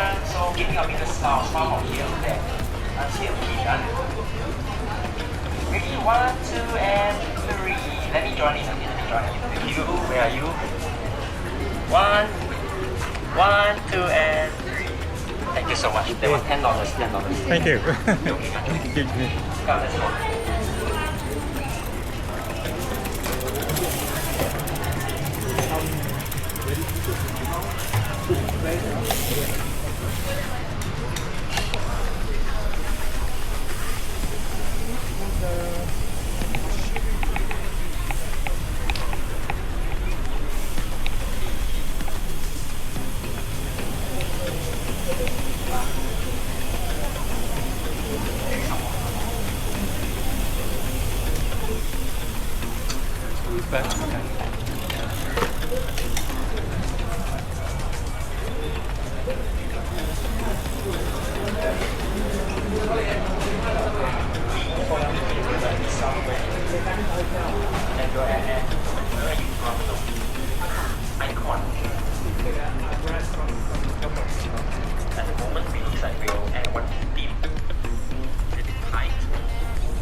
Let's cross.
You can get off your bike, you can rest your bum.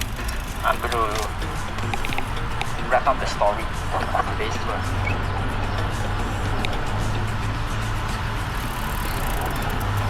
Come in, yeah.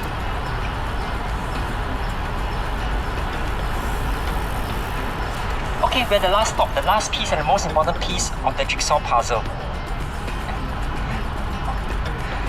In front of you is another mosque. You can see above the entrance, Hajjah Fatima Mosque. Haji Lane. Haji is the title given to a man who has completed the Hajj, the pilgrimage.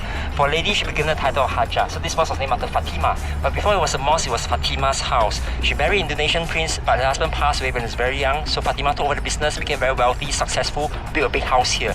However, burglars broke into her house twice. On the second occasion, they set her house on fire. But she was not home, so she survived the fire, donated land to build a mosque. Why did they set the house on fire? Were they trying to kill her? Maybe they were jealous of her business, jealous of her as a woman, or a Muslim woman, racism. We don't know, but it tells us that in the past, not so rosy, fighting, tension, racism. One important event changed everything, and that was the Second World War. Until this morning, we were bombed for 2 months. This area was badly bombed because there was a harbour nearby. So when the bombs fell, what did people do? They all ran to the mosque to hide. They believed the gods would protect them. But did they chase you away just because you're not one of us? No, it doesn't matter. Chinese, Indians, Christians come in. Bombs are everywhere. During 3.5 years of war, shortage of water and food. Need water? Give you water. You need food? Pass you some food. Parents killed by the bombings. I'll adopt you. I'll raise you out as my own child. So during the 3.5 years of war, we discovered that hey, actually we can work together. Because before that, everybody was selfish, make money for themselves, go back to where they came from. They had no emotional attachment to this land. But through the experience of the war, something changed. They decided to call this their home. Once they changed their mindset after the war ended, Japanese left, British came back. By having decided to call this home, they wanted to make this the best place for themselves, wanted more, wanted independence. And after a long struggle, Singapore became fully independent in 1965. So I think it's fair to say, and this year we celebrate 61 years of independence. I think it's fair to say we've come a very long way from a fishing village 700 years ago, and today one of the world's cleanest, greenest, safest, most racially harmonious countries in the world. So I hope in the past 4 hours I shared with you the Singapore story. You have a better understanding of how this land came to be, what I call my home today. That brings me to the end of my tour. Hope you enjoyed it. Thanks for being with me today. Thank you so much. Thank you. Had a bit of a rain, but I think you all did well. Okay.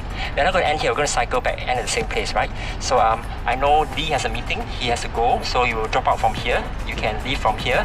I will send you the pictures over WhatsApp. Okay. And anything, just text me. I'll reply to you as soon as I can. Beautiful. Anything here in your bag? Just some water that can go. Okay. No worries. Okay, for the rest of you, we are going to cycle back. It's only about 10 more minutes, not far away, okay? Then we'll end our tour at where we started, the same place. But after the tour, you're hungry, you want some food, lunch. You want to go back to Haji Lane, Arrow Street. It's very easy. You see there's an overhead bridge behind you? But to the left, it leads towards Nickel Highway, our ending point. Take the bridge, you come down to Beach Road. You turn left, you'll be in Kampong Glam, Haji Lane, Arrow Street. If you want something with aircon, this blue building is City Gate building, lots of Thai restaurants. The bridge will bring you into the building, many aircon. If you want hawker food, behind this grey building, Golden Mile Hawker Centre. Chicken rice is good. I do the chicken rice. Tian Tian not so good. This one's better. Basement 1, stall 35. B1, 2 floors. B1, 35. Okay. Okay, the bridge should be here in 5 minutes. Okay, have a good lunch. What's that called? Golden Mile, M-I-L-E, Mile, Golden Mile Hawker Centre. The Hainanese chicken rice is good. Yeah. Try that one. Okay. So Tian Tian not good, right? Yeah, I told you already. Yeah, so this one is better. So let's go back. We'll end at the same place, okay? So it'll be another 4 hours. 10 minutes, 10 minutes. Okay, come. Okay. Okay, I'm going to carry this. Okay, no worries. I'll manage. Yep, I can manage. Okay. So, let's go, let's go. Come. Let's go, come.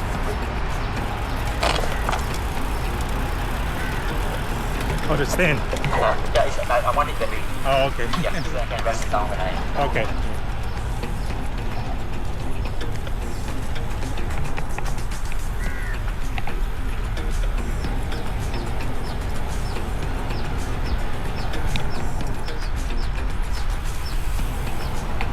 Turn left. Now lunch hour, so a lot more people are outside. Ring, ring, ring, ring. Rice, I got rice. Thank you.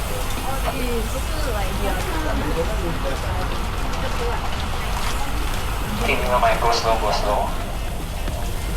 No worries, no worries. You keep walking, keep walking. Because of they are repaving. They are changing all the slippery floor tiles. This is much better, safer for everyone.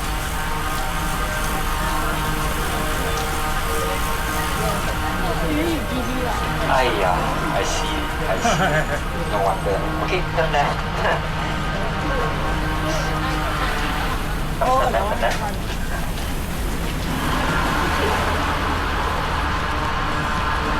This is Golden Mile, Hawker Center. Of course.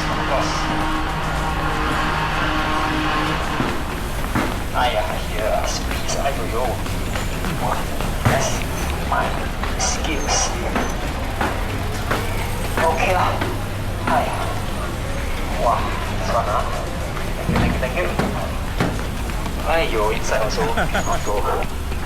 Okay lah. Every day a surprise. Up there lah.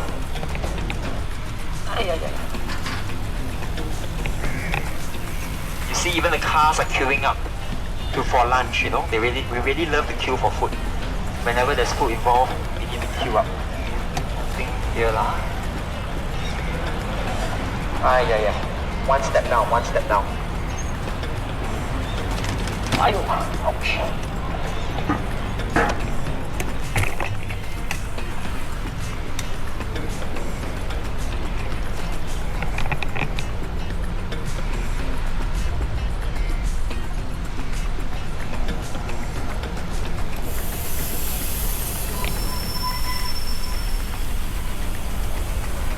Easy to climb, so I'm going to go here.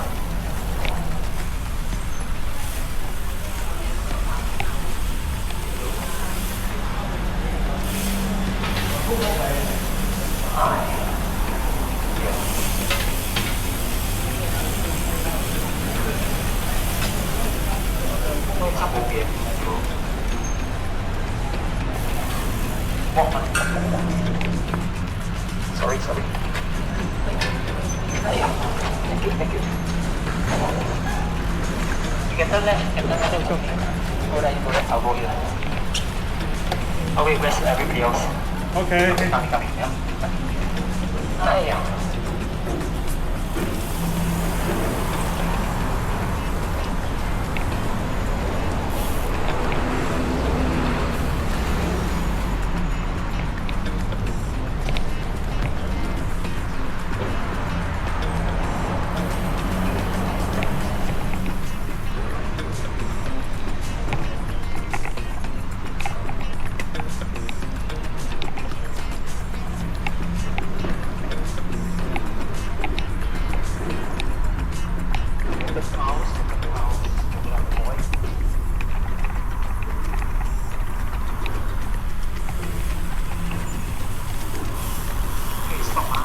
Stop. I'm going to push my bike down because it's a slope.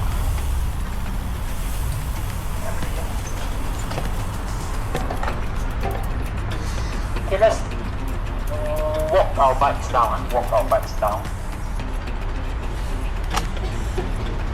Okay, we'll walk our bikes down, cross the zebra crossing.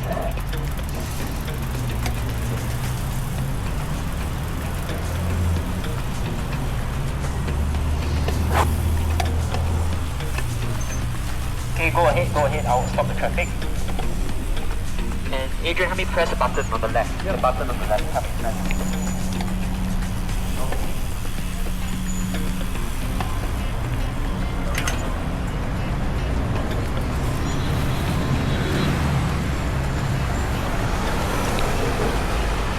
Adrian, you did well. Give you one more job.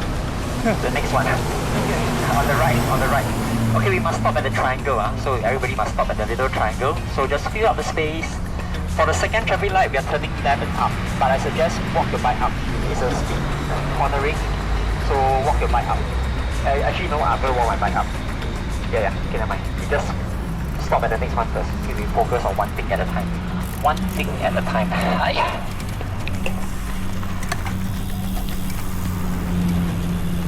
Okay. Fill up the space, come in a bit more. Okay, good. I will go first.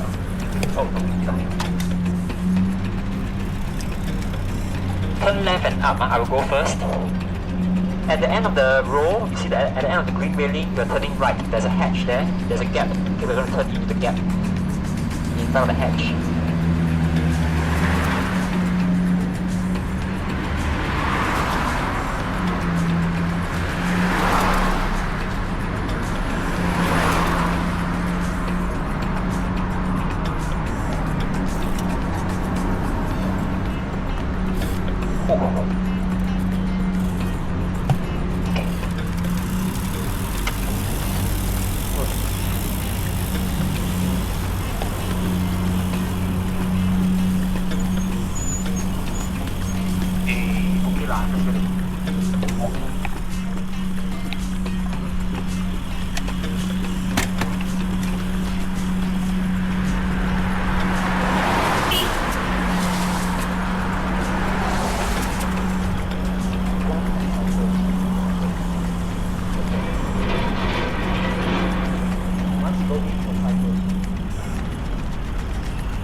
I think it might have cooked already or maybe no cook this time.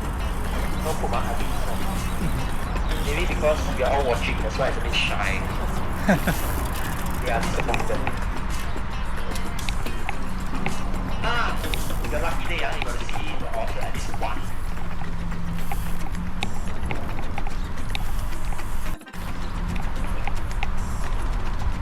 If you want to do fishing, you can do fishing across the riverbank where there's a big tree. There's a fishing zone across the riverbank. So you cannot fish anywhere. It's kind of regulated. Because ultimately, look, this is part of the reservoir. So they also want to keep the water clean, protect the wildlife.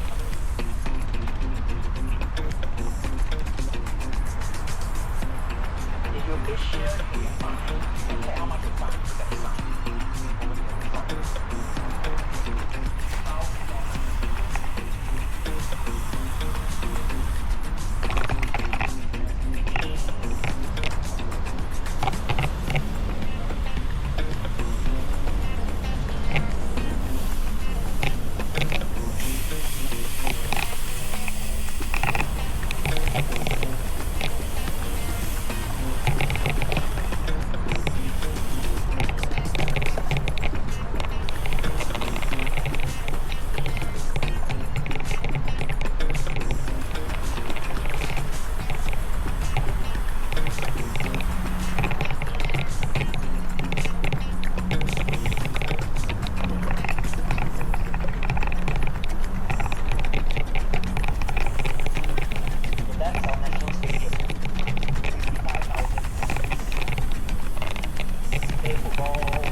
But the room can be open, National Stadium. Currently the room is closed.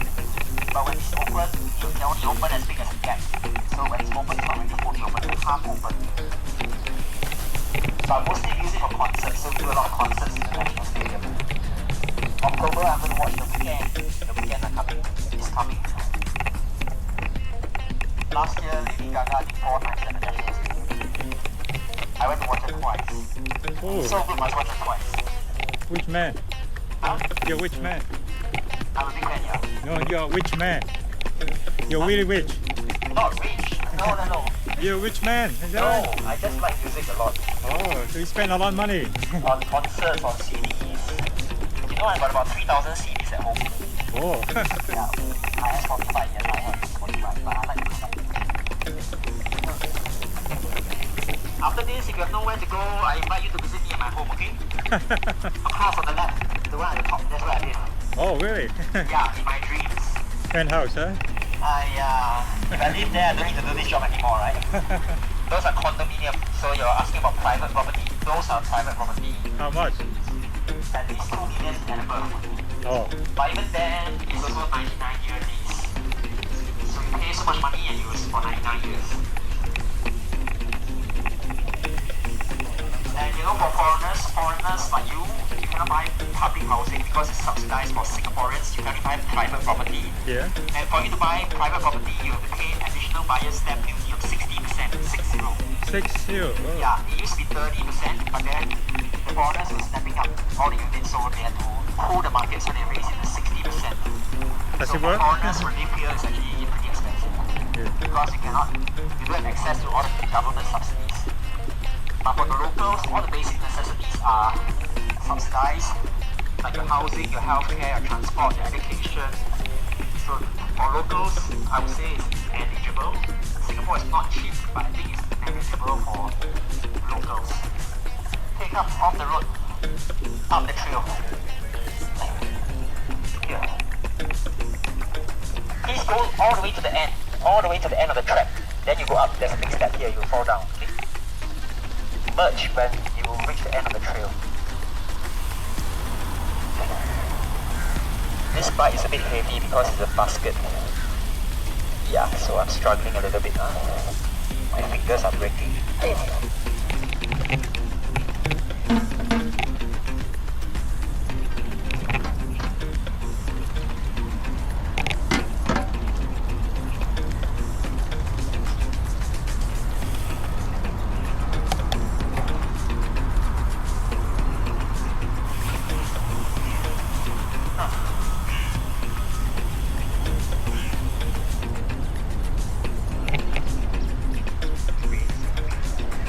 Turn right.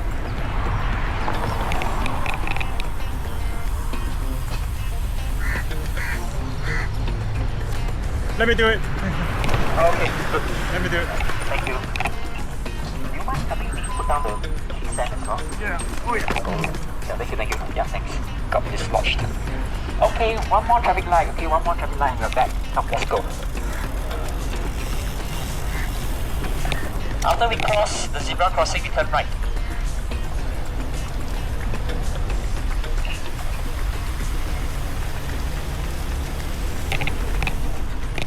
Turn right.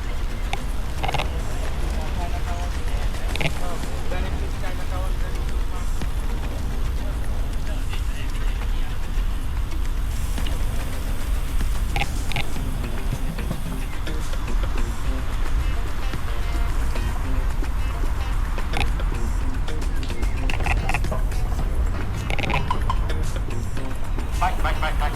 Sorry. Thank you. Turn left, please. Turn left. Yeah. Ouch. Wow. Whoa. Put your bikes here on the left. Put your bikes here. Anywhere here. Put your bikes on the left, yeah. Okay, the bridge is here. Overhead bridge. Cross the bridge. The blue building is City Gate building. Hawker Center, turn right. Golden Mile, turn right. Haji Lane, turn left. Yeah, use that as a reference. Turn right and left. And if you enjoyed the tour, can do me a favor, help me write a review on Google. That'll be really helpful. You can mention my name. My name is Holden.